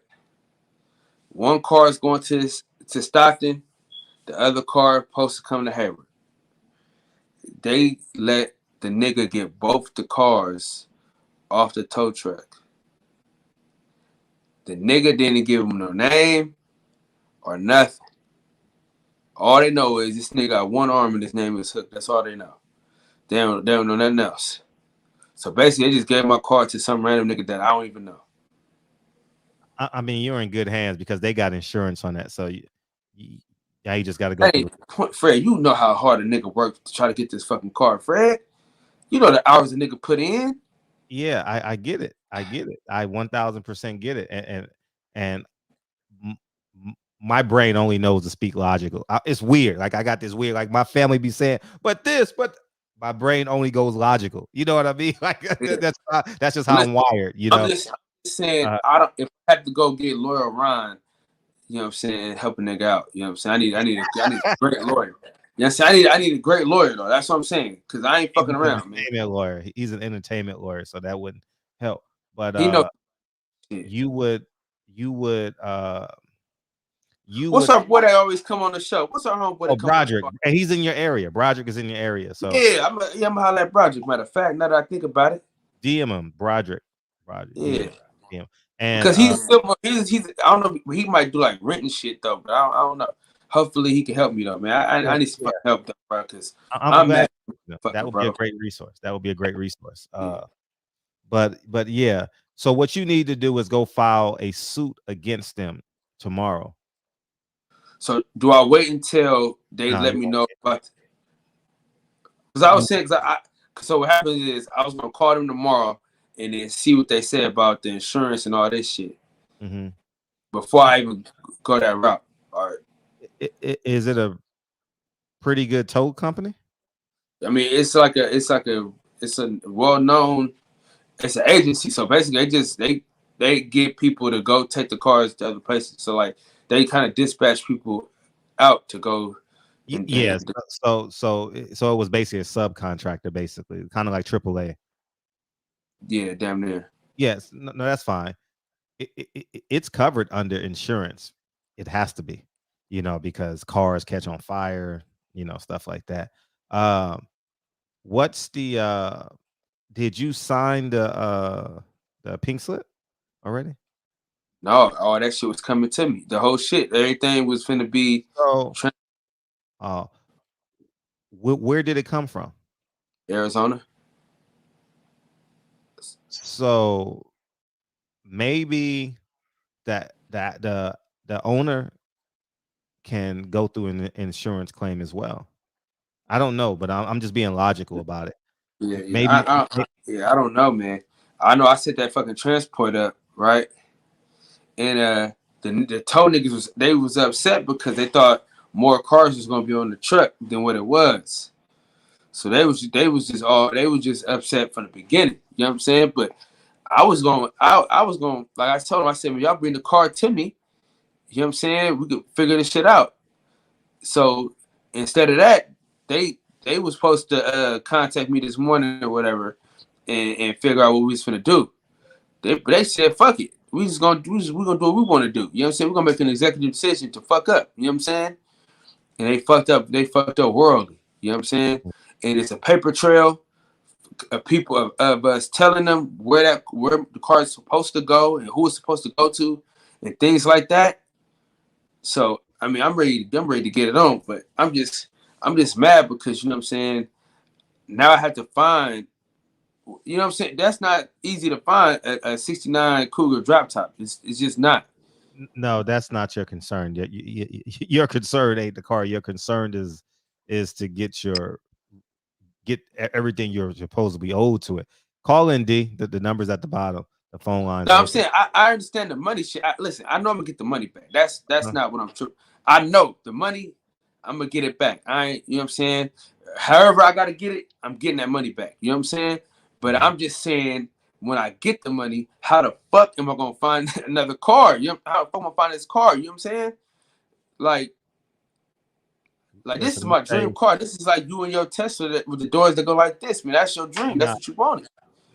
Nah, but I'm gonna tell you this: like when someone owes you money and they say, "Hey, I'm gonna give you, if you give me $30,000, if you give me $30,000, wait, I'll let them answer the call." D, is this D? Yo. Hey, what's up? What up? Hey, what's up? I can see the sadness coming out of Kyle's eyes. This literally happened to me about 6 months ago. I buy cars from a spot in somewhere in Missouri. It's close to St. Louis. And where, like how he said, you purchase the car based off of the list they give you, and then you pay them, and then you can hire a transport service, but they have subcontractors that they have themselves. So they give the subcontractor, the shipper, your vehicle with all the paperwork just to sign. I'm not sure if they gave Kyle, but usually 95% of the time they don't send the titles or anything to you until like a week or two later. But you do get a bill of sale that you sign back and forth via the internet. This is what I do. This is how I've done it. So what happened to me is they shipped the vehicle that I had. It was hard to find a Chevy. My bad. I'm trying to turn this down all the way. So I'm hearing myself and I'm talking. So I was trying to find a Chevy. I finally got it. They put it on the truck. They told me it was going to cost them like $900 from there to Philly. They accidentally took it to someone else in Florida and unloaded it. So now I had a car that I paid for that I didn't have. So I'm calling to get in contact with the shipper. Shipper said they made a mistake. They're going to try to come back and get the car and bring it to me. They said they couldn't find the person that they dropped it with. It was an incident. I called the place that I bought the car from. They played an aloof game. I spoke to a friend of mine who happened to be an attorney and happened to buy cars too. So I called the shipper and spoke to the tow truck company and asked for their number that they have, the Department of Transportation number. Each tow truck has to list it with their local municipality, and it's all listed with the DOT. Once you get that number, they'll give you their insurance information. You also get the bill of sale along with the paperwork that the seller, if it's a company, I don't know if Kyle bought it from a specific private seller or a dealership. Private seller. Private seller. All right, so you have to get with the private seller and have them sign or notarize stating that private seller released the vehicle to the shipper. Because usually the private seller or the sellers or whoever you bought it from, unless you have a rapport with them, once they put the car on the dolly and they take it, they're happy and they counting their money already. But you have to just get the bill of sale, notarize that his person released the vehicle to the shipping company that dropped your car off. Once they do that, then you send that to the transportation company main office. If it's a small mom and pop or a large agency, you send it to the main office stating that this person released the car to their driver that has this tow truck with the DOT number. Then when you submit the DOT number to them, I don't know if you already, so usually I get insurance on every car, even if I buy it and I don't get it until a week or two later, I put insurance on the transportation no matter what. But if you didn't have insurance, that tow truck company has insurance for anything that happens once that car hits its dolly on the transportation. So even if this accident didn't happen, all the cars fell off, you still would be compensated. So you just have to get in contact with the agency who did the delivery. Usually it's like I don't want to say it's like a service where they put it's like a classified. Sometimes they'll say, okay, I got a truck or a car going to X, Y, and Z. In my case, going to Philly. So somebody will pick it up on the claim, submit their paperwork that they're coming to get it, and then they'll take it to where they got to go. But it's fully insured. I don't know how they gave it to the one-armed man that drop 2 cars off, that was completely dumb on his part. But once you get in contact with, I'm sure you already spoke to the shipper and you spoke to the tow truck driver, right? Mm-hmm. So once you speak to the tow truck driver and you get all the information that he has regarding his company, they might try to play a little game. So you just don't let them know what you're doing. You say, okay, I need your information, the name of your company, and if you're not the owner's name, then you get with the owner. And then once you get that number and their insurance is listed, and you file a claim with their insurance that they lost your vehicle or you gave the vehicle away. They're going to ask you how much the price is worth. They might look on NADA or KVB, which it doesn't matter. Even though it's a car that you really wanted and it might have been a classic car, you can actually put in for the amount of the car along with damages for the transportation damages. And who knows if you might have been playing middleman and selling the vehicle to someone else. So you can assess a further penalty. Depending on which state, you can assess a monetary penalty for loss of that vehicle. Because a lot of people that do private sales or do an agency, a lot of times if they're not buying it for themselves, they might be buying it the middleman and sell to somebody else. So imagine that you middleman the vehicle and you already took the person's money, and then now you don't have a car to present to them. So you like, shit's creep. So what they do is you can assess a monetary penalty to that, whatever you paid, but you have to get with the seller and have them produce the contract, the paper that the transportation service gave them. It was just basically probably a receipt saying that they got it. Because usually when I get my vehicles, they just take a picture of your ID and you sign on paper or on digitally on your phone, however you do it. But it has to have something stating that seller released the vehicle to their custody. Once you get that and you get the DOT number for the truck, you'll get your money in less than a week. They might even try to get the car because they know that even though they had the insurance company has to pay that price, they know that you have a certain amount of time. Again, this depending on the states. In Pennsylvania, I know in Georgia and Pennsylvania, there's usually like 60 to 90 days, but you can assess a damage penalty because that could put you in the red if you were buying a car for someone else and selling it. So you just got to get in contact with the transportation place and get the DOT information. I've seen it in the past where they try to throw you off the scent and give you older information or give you somebody else's number. That's why I said look with the Department of Transportation and it'll have it registered. So wherever that person to transport, wherever they're based out of, you get that, and then you just call, make the claim as soon as possible. Let them know what happened. Tell them that you needed the vehicle for potential sale. If you tell them that you had the vehicle because it was your dream car, they'll kind of like lollygag and bullshit. If you tell them that the vehicle was already sold and another purchase, they'll most likely try to track the vehicle down and make the vehicle bring it to you or cut you the check immediately so you don't have to wait for their time to go by.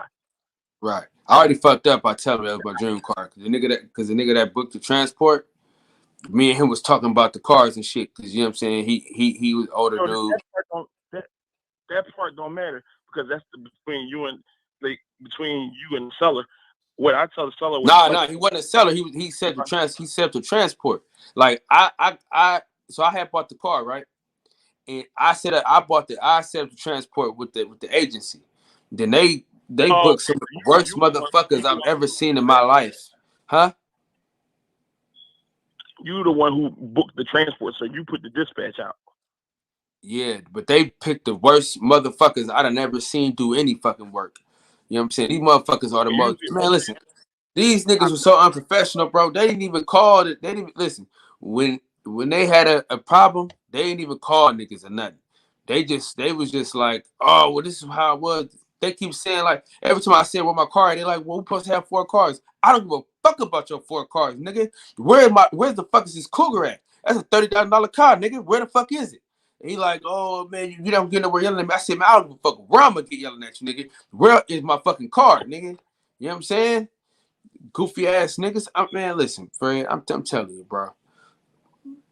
You listen, Fred. You already know how hard a motherfucker be working and shit, staying up all fucking night doing the show and get up in the morning to do these 16s and shit like that.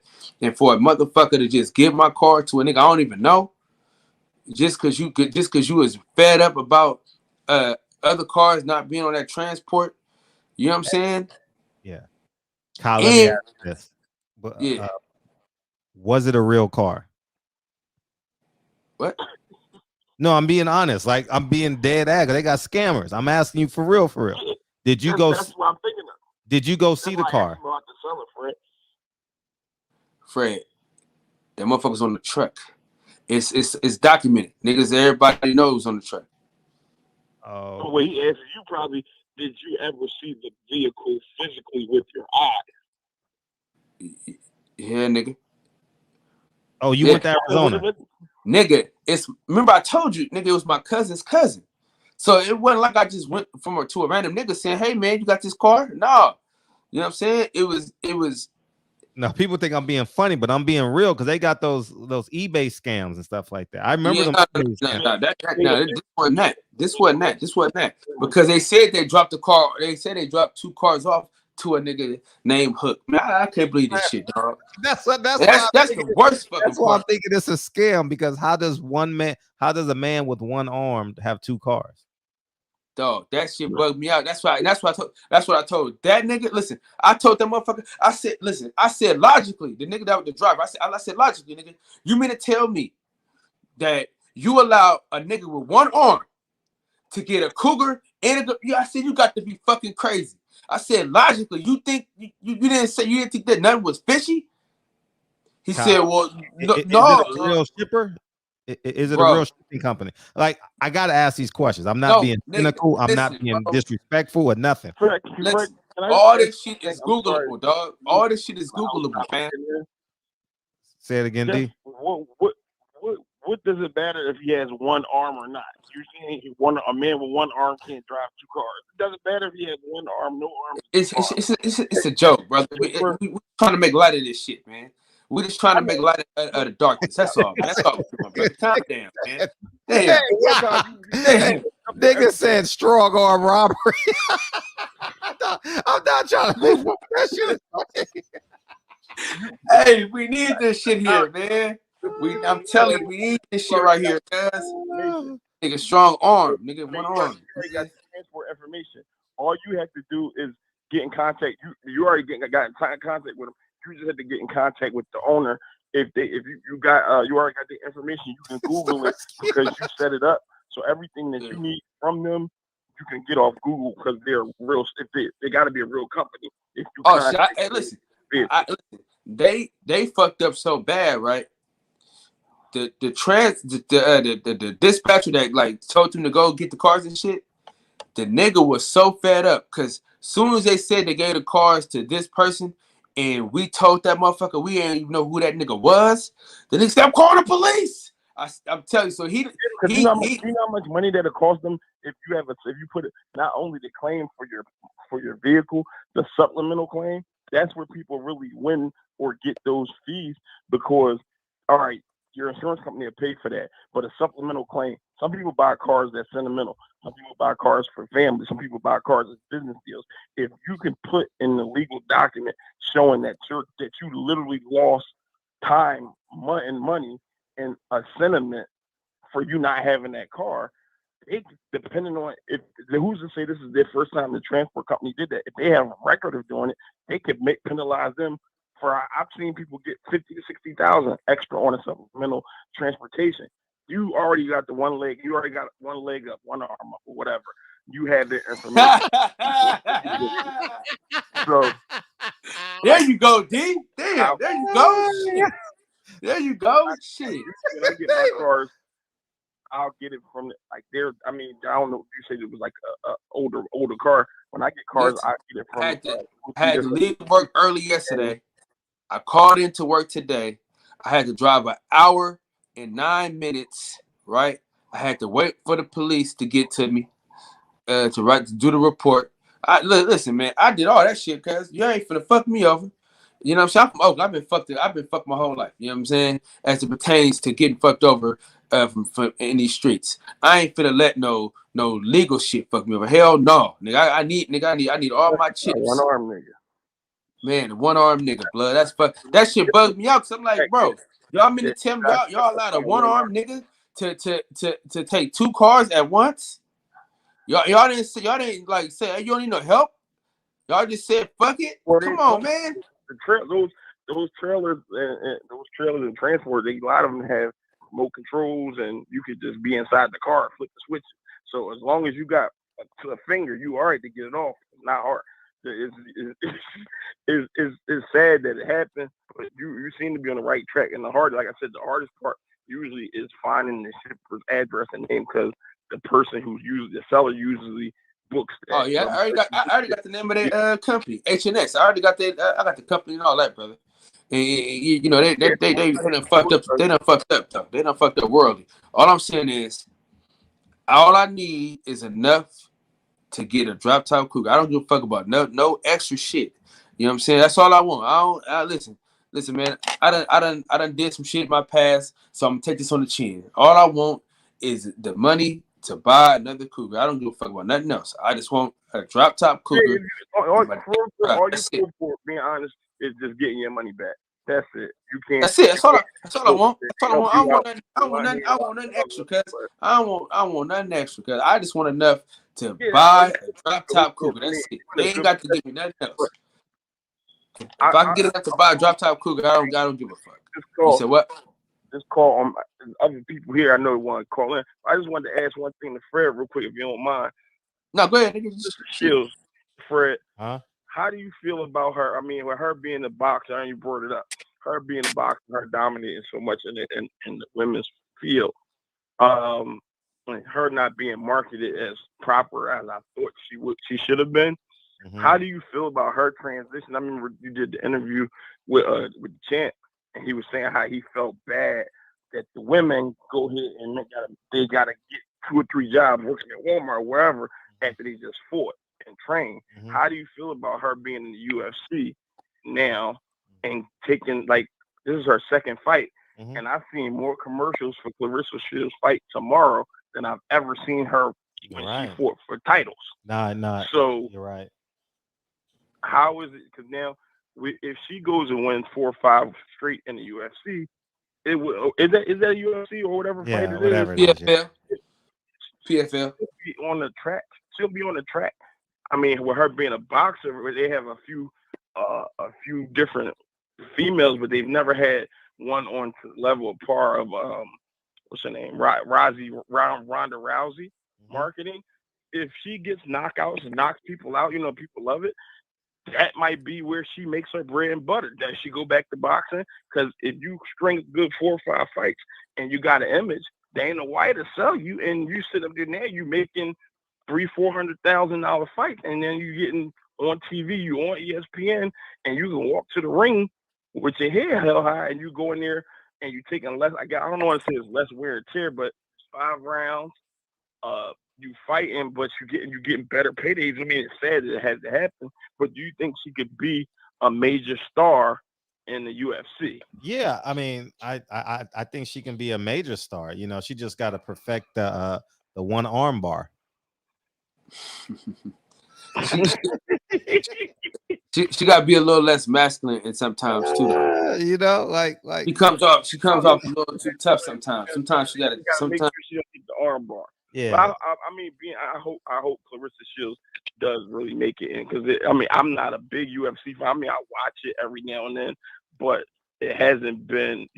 They have their stars, but it seems like they kind of create them. It reminds me like another version of wrestling. But you haven't seen a big star in UFC, even though they have the one that does the salsa dancing. But the one you haven't seen a big star since Ronda Rousey, and maybe Clarissa Shields can take that and really not just make the money, but become a boxing superstar. And if she does that, can she translate that to UFC superstar? I'm sure she can. She translate that to boxing? Yeah. She definitely can. Yeah, she definitely can do it. She boxing because she loves the sport. She's gonna be. That money, she can make way more money with the PFL, man, than she doing boxing. Man, boxing is disrespectful. Boxing should be ashamed of their goddamn self, man. You know what I'm saying? That girl should be top 5 on the pound for pound list. I don't give a fuck what y'all say, bro. Cause she could beat up most dudes. So I ain't trying to hear all that shit, man. You know what I mean? Who did she fight? Who's the level of competition in the women's division? Like, I don't know who's the top champion. I really don't. It's sad to say, I don't know like what's the weight classes. The last time I heard anything about a major fight was her calling out Layla Ali and Layla Ali saying she wouldn't do it for less than $5 million. So it's $5 million on the table for a women's fight. Who knows? What I want to see it? Yeah, I will watch it.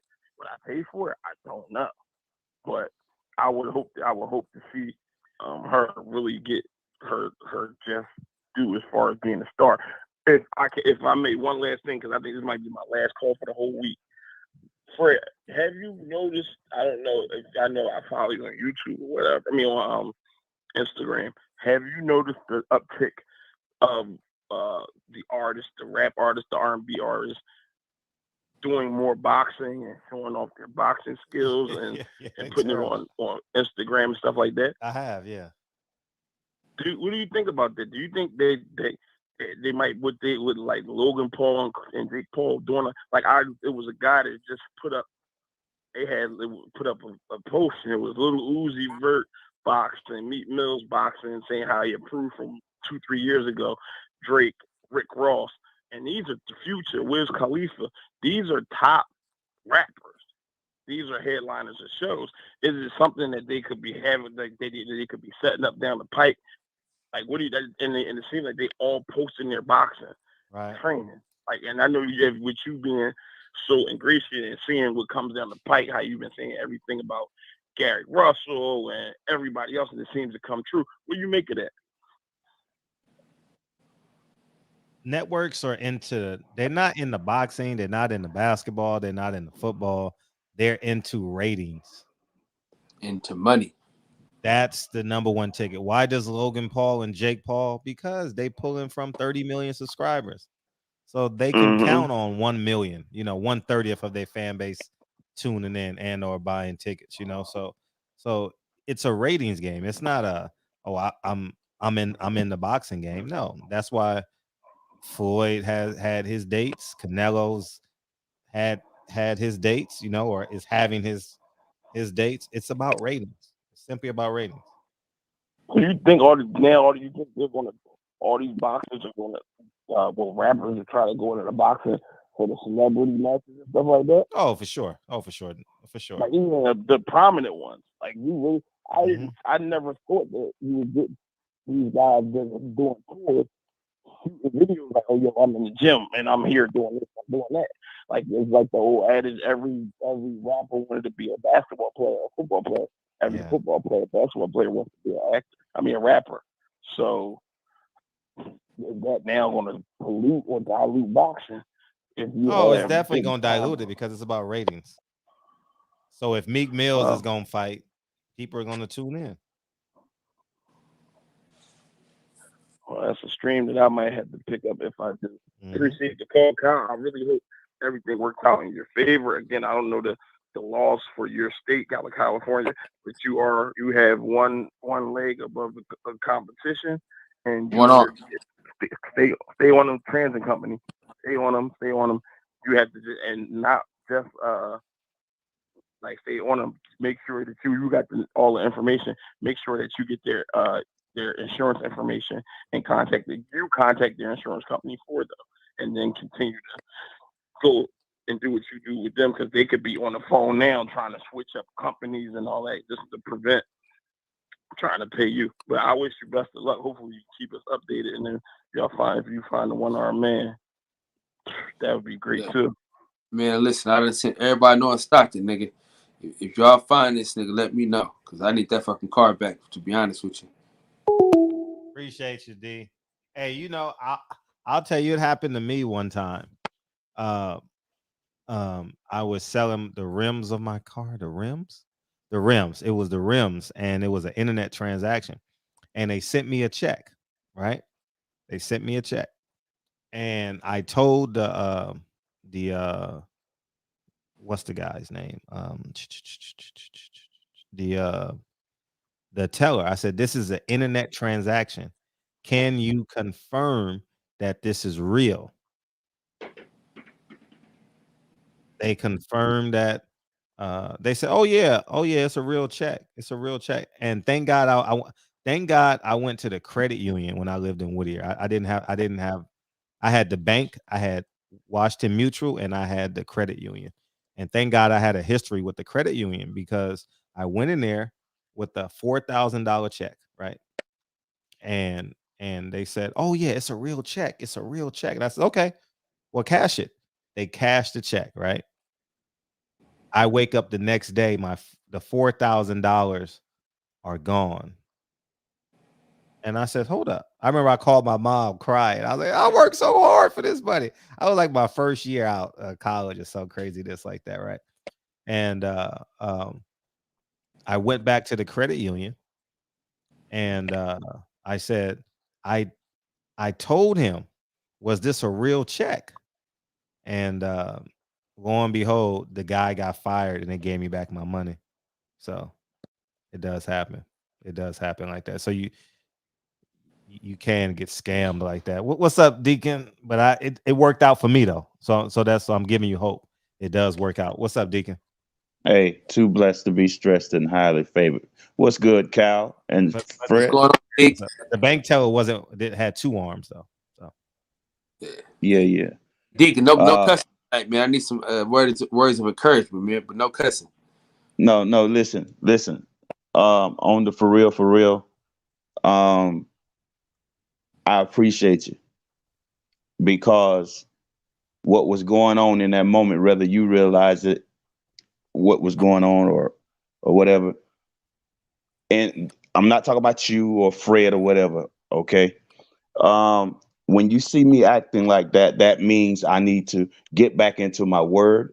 I need to pray a little more. My spirit has to be fed. It's similar to you driving a car on E. They always tell you never drive a car on E. What it does, it picks up all the trash, and you know what I'm saying? It causes the car to drive bad. You know what I'm saying? So it was some spiritual wrestling going on. My spirit was attacked. You know what I'm saying? And whether I was conscious of it in the moment or not, I was being attacked spiritually. And sometimes you have to back off. And that's what I did. I backed off and went and rejuvenated myself. I suspended myself for my behavior from the show for a little while, and got myself back together spiritually. You know what I'm saying? So that's what happened. I want to talk about something with you, Fred. Mm-hmm. I want to talk about the Floyd Mayweather situation. With this, with him not wanting to take a picture with a guy with his fingernails painted. Did you see that? I did. What you think about it? I didn't care. No. This is a conversation. Let's have it. No, this I'm being No. I want you to engage in the conversation, because it's not just me and you. We're talking to people who are listening. So let's have the conversation. Yeah, you asked me. I didn't have an opinion on it. Like, I was like, he didn't want to take a picture. I think it's his right to say no to a picture. Like, absolutely. I really didn't think nothing of it. Like, if you got a skirt on and you walk up to me, no. Change that around. If they, not me, don't say if you, say if they. Yeah. I was speaking in third person, like I feel you. I feel you. Yeah. If you walk up to me and you gotta if they walk up to me and dog, because I know how you can manipulate that on the internet. I know how you can listen, I don't play no games when it comes to my masculinity. Everybody knows that around me. Everybody in my life knows Fred don't play with his masculinity at all. Right. And I know how they can twist things. So I'm like, shit, Floyd can do what he want to do. Like, if you don't want to take the picture with the dude, like you don't have a right to take it. He could just, you're not obligated to take a picture with a guy. He could have said, I want to take a picture with you because your hair is blonde. Who cares? Right. Like I didn't think nothing of it. And you know, Floyd stood his ground, but you know, he has gay friends. You know, Jason Lee is outwardly gay, and I mean, he's very flamboyant. You know, I can't even listen to him. You know, like it is what it is, man. I was like, it's his right. I didn't think he took a stance or anything. I just said he just can do what he want with his body. Right. You know, and that's what I did. So I didn't think nothing of it. I'll be honest. I was like, oh, that's just, he has the right to say no. Right. I'll have my say on it. Kyle, what you think about it? I mean, I done been told no for no reason. You know what I mean? Leonard Ellerby told me no for it. Boy, he's not gonna let that go. I ain't had no, my nails wasn't painted no shit like that. And I still, you know what I mean? Fuck, you know what I mean? I don't give a fuck about that. Listen, right. Black folks get told no all the time, you privileged motherfucker. You right. know what I'm saying?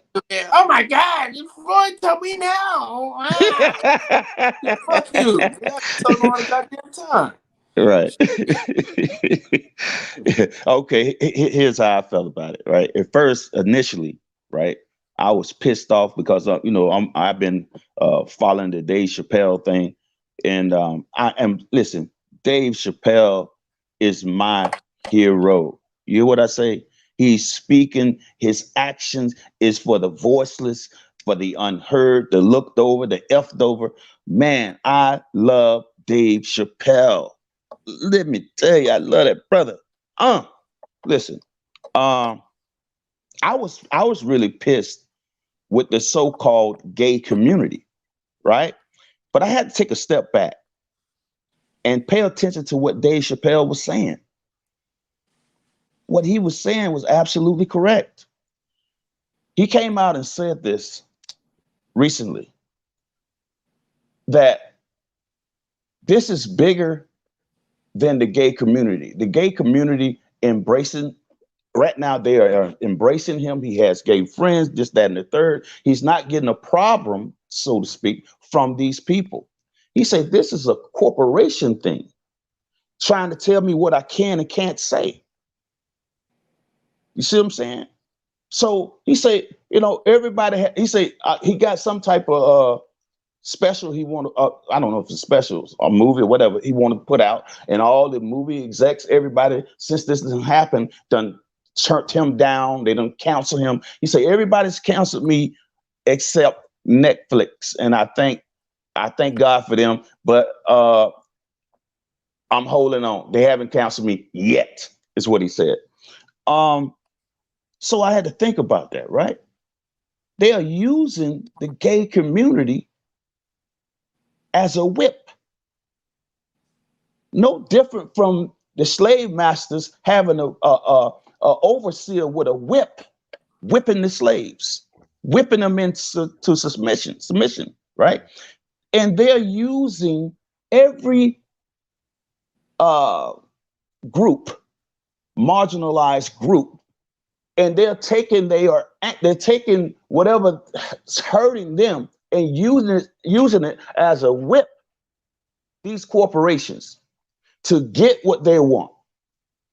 If you don't go with what their flow is, they'll show you that no matter how big you are, they can have you canceled.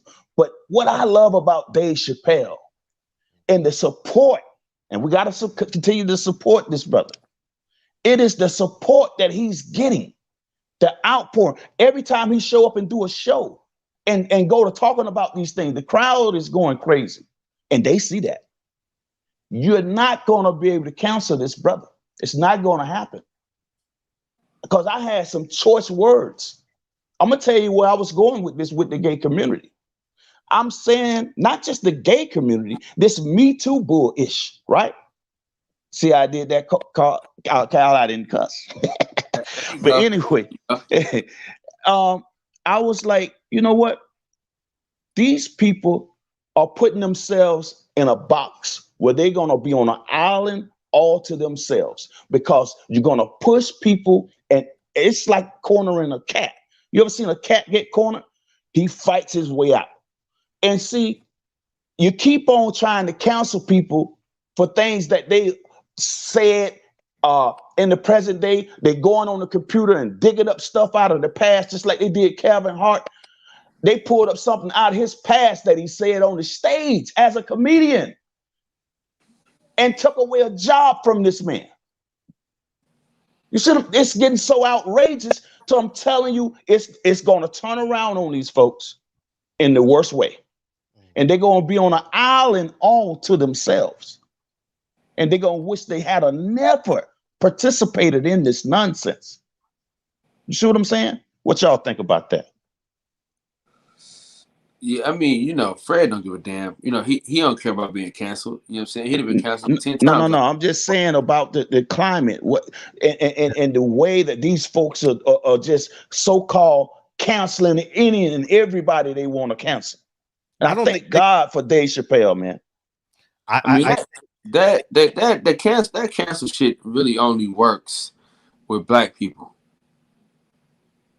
You know what I'm saying? That shit don't work with nobody else. You know what I'm saying? They ain't cancel nobody else but niggas. That's all they cancel. But that's the problem with niggas. We want white acceptance so fucking bad that we just, oh my God, I'm canceled. You know what I'm saying? Fuck that. You know what I'm saying? I want to press on you because I wanted you to go to the you started that out perfect. But I wanted you to latch on to the other components to that, and that is this: you got, and I mean, you hit it, but these talk about our folks, Afro people, they go along with that mess just like you said because they want that acceptance from those folks, right? They will shit on their own people for that, and then you get the lower tier folks that walk on the street and it's like they got something to gain and they go along with it too.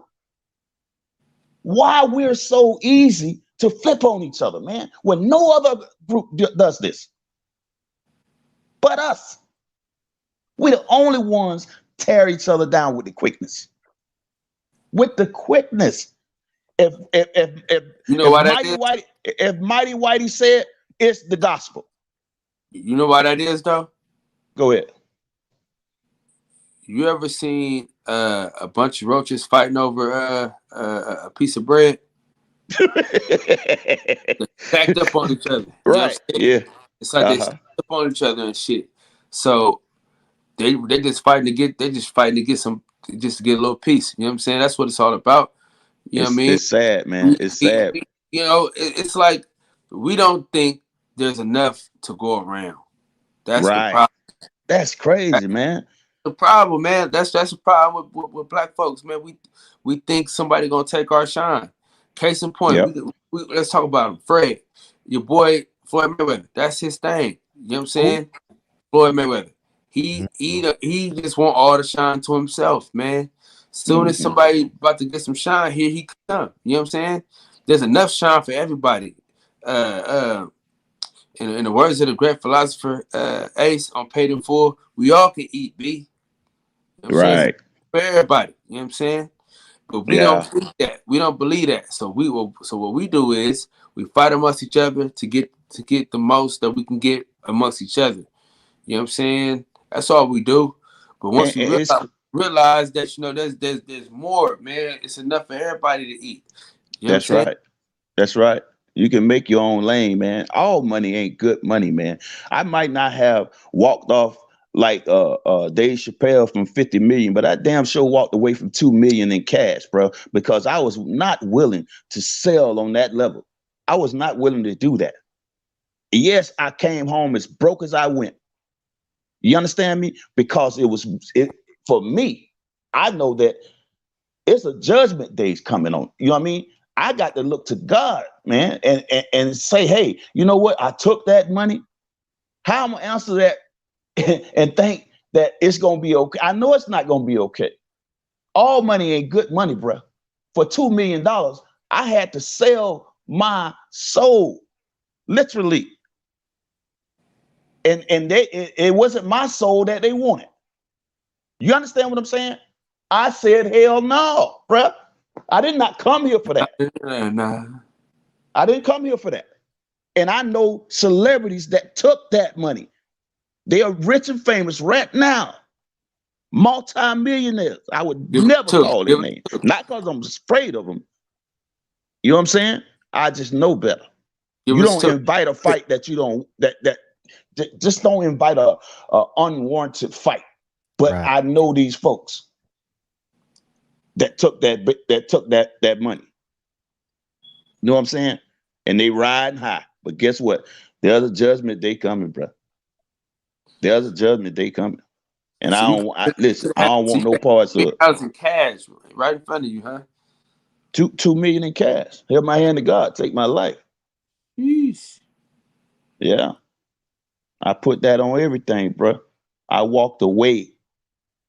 Listen, I can say it. They asked me how many kids I had. I say I have 4. They say, well, you keep 2 and we keep 2. I said, what? No, bro, y'all, I didn't come here for that, bro. The hell you mean you keep 2? You feel what I'm saying? How many celebrities have sold their family members, bro? I seen it. Sold their own people for fortune and fame, bro. This is not a joke. It's a couple of family members that I'll sell right now for $2 million.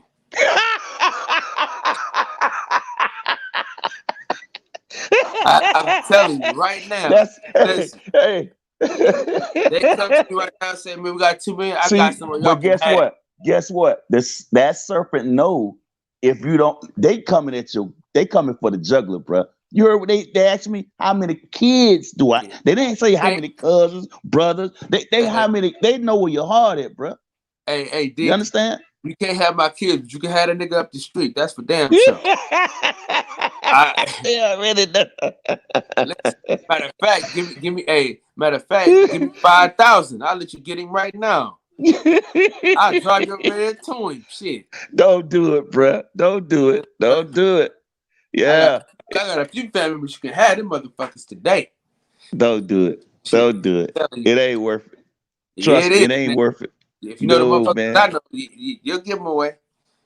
I'd rather walk around with holes in my shoes, holes in my boxes, toed up, dirty t-shirt. Before I go out like that. You feel me? No, I ain't gonna give them my kids, but some of these cousins I got, y'all can have them niggas. Just like you don't want them, they ain't gonna want what you don't want. They want what you love. Hey, I'm gonna act like I love them. Oh yeah, man. I can get deeper with this conversation to explain it to you, but I ain't gonna do that. Trust me, you don't want that, bro. You don't want that. You know, I got some family members, I got some brothers that I would not introduce to the people I know because I know how their heart is. I know where their mind is. Listen, some people you don't need to introduce to certain people because they're dangerous. You know what I'm saying? See, because listen, I seen some. I don't want to sound and seem crazy because if you didn't see the things I seen, you wouldn't believe me. So ain't no sense in me trying to explain it because it was seen like it's not real. I would say the same thing had I not seen it. You know what I'm saying? Yeah. So all the shit that happened today, man, I gotta get my wife all the way from the city and bring her back, man. So it's been real in the field, man. I'm gonna probably try to call back when I'm on the road, but I'm gonna see what kind of service I got on the road and shit like that. We about to get out of here anyway. Just start your show. Hey man, God bless you, man, on that road, man. You and your family, man. Y'all be good, man. God bless. Dick, man. Appreciate you, Dick. All right. No weapon formed against you shall prosper, brother. All right. Well, you know what the Bible said about that tongue? Hey, listen. I keep a wise head, brother. You know, and again, that's why I'm slow to speak, quick to listen. You understand? You know. Make sure your heart is clean. You know what they say about the heart. Absolutely. Wicked. So make sure you getting your heart right. Amen. Listen, again, You walked off when I was explaining all that old foolish cussing I was doing. Bob, that's why I'm coming back to you with it. Come on now. Yeah, I told you I appreciated that because listen, I'm serious. I told my wife about you. I said he was pulling my coat out, but again, when you spirit wrestling like that, it's kind of hard when you. If I stayed on the phone with that, the longer I stayed on it, the worse I was gonna sound. Right? See, but when I went and prayed up and got in the word and did what I was supposed to do, the next call I made, it was more proper. It was more accepted. Yeah. Oh, yeah. Right? Because you have to be spiritually fed as well as you feed your physical body. What verse did you go to stop cursing at people? You know what you got. You know what verse you got to go to, Fred. You know what scripture you got to go to for that, Fred. What it is? He got to see because he got it. Deep down in his heart, he want to curse you out. So thy word have I hid in my heart. So he got to hide the word. No. See, I ain't gonna do that. It. No, see, I wish y'all really knew me. You'll understand I am a true man of God. And not because I say it, I have no choice in the matter. I was birthed into it with no choice. And I thank God that I had no choice. You understand what I'm saying? Although I was born in sin and shaped into iniquity. See, the wages of sin is death, and iniquity is wrongdoing. Yes, we was birthed into it, but I do not have to remain in that favor of wrongdoing and all that there, because I know I pick up my cross and I follow him, man. Meaning that I got to be Christ-like. Right? I'm not gonna be perfect, right? But I got to do the best that I can.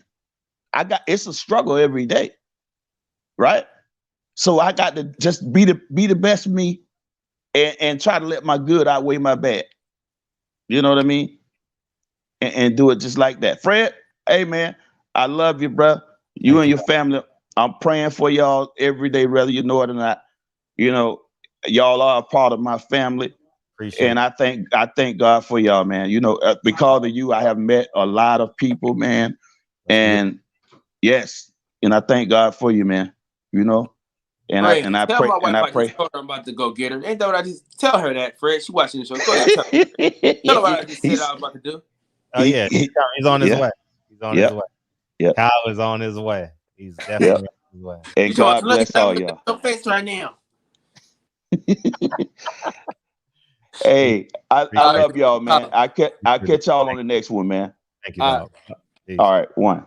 Hey, peace. Kyle gone too. Hey, he said something. We're gonna get out of here too. But he said something he said, no weapon formed. We're gonna leave with this story.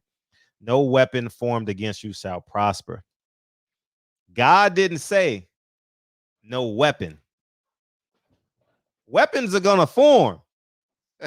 Don't ever forget that. Weapons will form, but they can't prosper. And you don't know how long that prospering period is. They may be fighting against you for years, months, days, but the victory means they didn't prosper. Okay, so understand that. Oh, but God, you said no weapons formed against me shall prosper. People don't think that they gonna get no weapons. Shit, you gonna get them weapons, dog. You know what I mean? I think the Bible is a great book.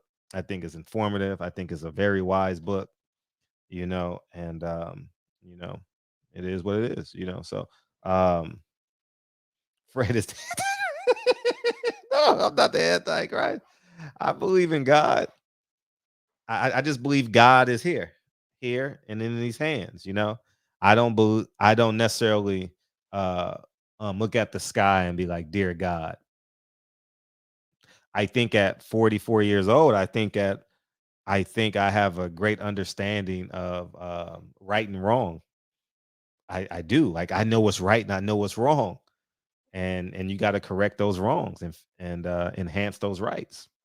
You know, that's why he gave us free will. That free will and discernment, that's God. You know, I don't think you need to I don't think you need a curator. I don't think you need a pastor. I don't think you need Elijah Muhammad. I don't think you need an imam. I don't think you need your priest.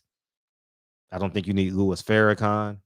because if you do it to that, it becomes a business. You know what I mean? Those people that are curating your spirituality or your religion, it's a business to them. And you can cut it up any way you want to. But if you're paying a man to curate your faith, to curate your religious beliefs, it's a business. Right? I saw Jesus. I mean, I mean, that man performed miracles. He turned water into wine. He had a loaf of bread. He fed thousands. You know what I mean? Like I never saw him taking money. I never saw him taking money from the parishioners. Show me in the Bible where Jesus took money. Show me in the Quran where they took money. You know, he said, what you gonna don't and you're gonna use rent unto Caesar what is his, you know. So you pay for goods. If you own it, you give it to him. You know, that's my understanding. But I never that's why I think these pastors are frauds. I think Farrakhan's fraud. I think these priests are fraud touching these boys. Like I just know how can someone tells you how good God is to you? Think about this conceptually. How can someone else tell you how good God is to you? How can someone else tell you what God is going to do for you? It's impossible. It's impossible. You know, we'll have that conversation another day. But we'll have Deacon respond to that at some point. He gonna call in tomorrow. Now, Frederick, whatever you gonna say. But yeah, I just don't believe it. I think and I think personal accountability, personal accountable people are the most successful people in the world. I'm not talking about a monetary gain. I'm talking about just an independence and freedom, how they move, understanding life. I think that's where it's at. And monetary gains come with being personally accountable. You know, it's just what I believe.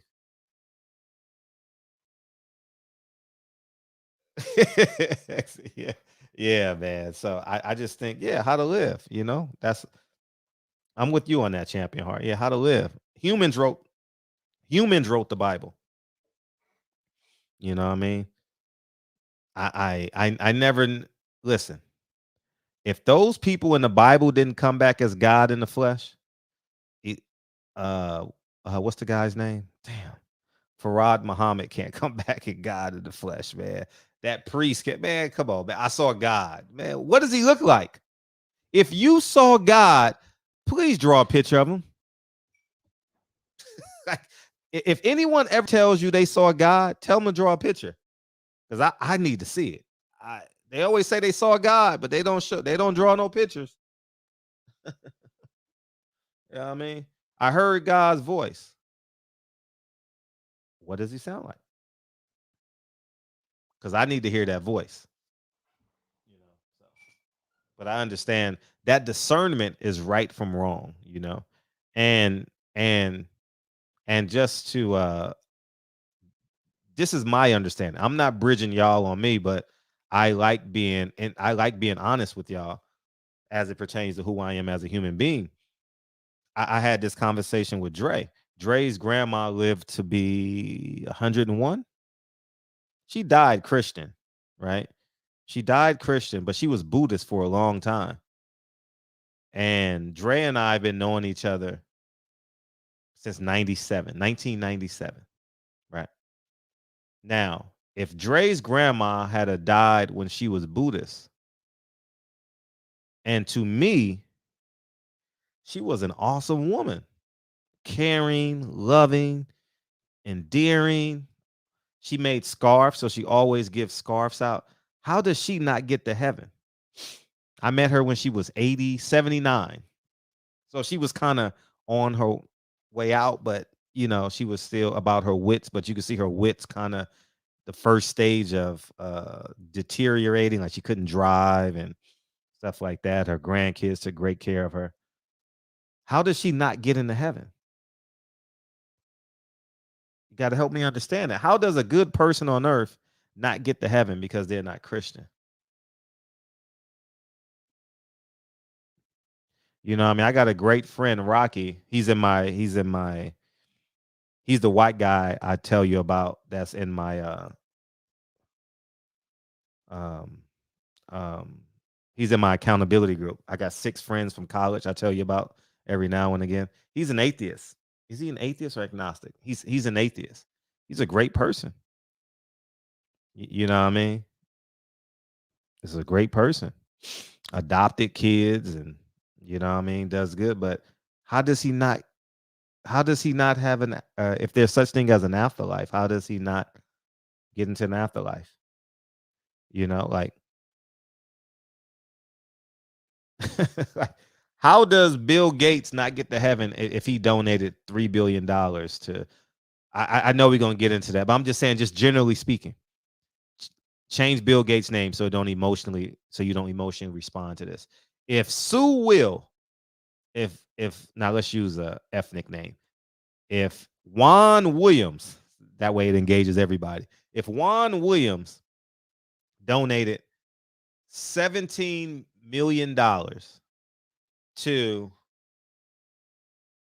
a literacy program here on earth in his will, how does he not go to heaven? Like, he donated $17 million. He donated $17 million to the greater good of humanity. How does he not go to heaven? I'm just saying, like, you know, so I be a good person at the end of the day. I believe that there's something out there. I'm just gonna call him God because it makes the conversation palpable. Um, but if you're gonna get me to believe that Farad Muhammad came back as God in the flesh, the pastor of this church saw God, and he told me to tell you this. If you saw God, I need you to draw a picture. Like, I just, everybody that tell me that say they saw God, I'd say, show me what you saw. Draw a picture of him or her. They don't do it. So, you know, yeah, if you don't understand it, I understand it. I understand that you don't understand because we're, you know, we got different perspectives. We got different perspectives on religion and faith and religion. And I think these conversations need to be had. It's uncomfortable for most people. I mean, for many people, and that's on them. You know, I think no conversation should be left unhad. That's just how I live my life. You understand? And I stand on that. I can live in uncomfortable situations. We getting out of here. Nah, we gotta go. 313. I don't want to have no 10-minute conversation. Call in tomorrow. We can have this conversation tomorrow for sure. Okay. But I thank you, man, for calling in. But I think it's just important that we have these conversations because we have a few thousand people that watch this video. And I think it's just important that they get a perspective. And I don't want this to be a one-way conversation. So let's have this conversation tomorrow. We can talk about Carissa Shields and God because your opinion matters. All right. And that's it, man. So I thank you guys for tuning in today. Tiffany Tony was amazing. Man, wow. Sharp. And she bet on herself. I'm going to buy that ticket with pride. You know, I'm going to buy that ticket with pride, knowing that she literally did the same thing I did to the 10th power. She downsized. I didn't have to downsize, but she literally downsized and went back home to get some chicken noodle soup from her mom and get some encouraging words from her father. I just think that's extraordinary, you know? So, yeah, call in tomorrow, Deacon. Thank you, Mark West. Play this. I was waiting for somebody to tell me to play the song. There it is, y'all. Yeah, man. Thank you. Yeah, let's have this conversation tomorrow. Carissa Shields and God. That'll be great. We ain't got no guests tomorrow. Let's have it. Why not?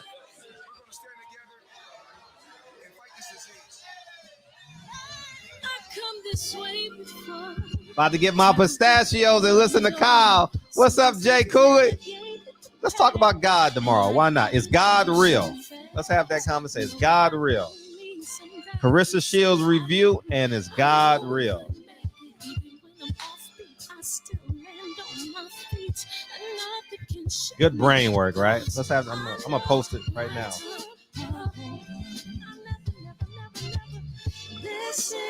Yeah, she's a beautiful woman for sure. That was my first conversation with her in like 4 years. That's funny. 5 or 6 years. No. Quarantine took 2 years off our life, y'all. Can you believe that? Wow. We going into year 2 right now, dog. We just getting our footings back. People Hernandez, what's up?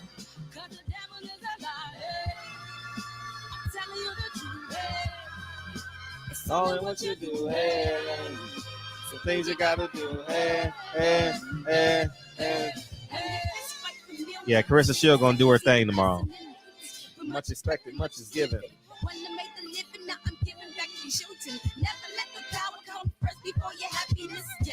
You can be the best if you go the distance. Mix a little sweat with your persistence. You know that the best things are never instant. Just shine up, let them see your brilliance. Get up, open up your eyes now.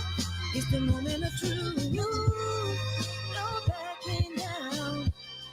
We're bringing it through like oh, for the children. It's a given. You gotta give it. Rob G. Hey, what up, Dewan B? Hey, dog. Hey, dog. Dog. Y'all are funny as fuck. I was just talking about this Rob G's favorite part, man. I can't talk over it. Pete Hernandez, you gonna double back with the 5 mic? God took Joseph. Oh man, we gotta have you as a guest, dog. Dewan, come in tomorrow, man. Come in tomorrow, cause I don't know your perspective on it, but you smarter than me. So come on in, and you can add some comedic. Please come in tomorrow. Hit me in the DM, man. If you got time tomorrow to hop in for 30 minutes or so. But I'm telling y'all, Craig Facts, man, dog. Man, I'm just gonna say, man, it remind me of, man, it's a great show. Man, great show. Dewan, I was talking about y'all. I was talking about y'all at the top of the show, man. Phenomenal show, man. Phenomenal show. God took Joseph bitch, man. Shit. Hey, how can you dispute that? Hey, man, that shit was funny as hell, man. Oh, man, he got his pizza from his shoe. What did I say? He got his pizza from his shoe, dog? Oh, man. Y'all got to watch Craig Facts, man. Hey, Craig Facts is so good, Dewan. I was telling Duncan that I muted the NBA Finals when the NBA Finals to listen to y'all, man. For real. Anyways, man, I love y'all, man. We out of here, man. Yeah. Appreciate y'all, man. Love y'all, man.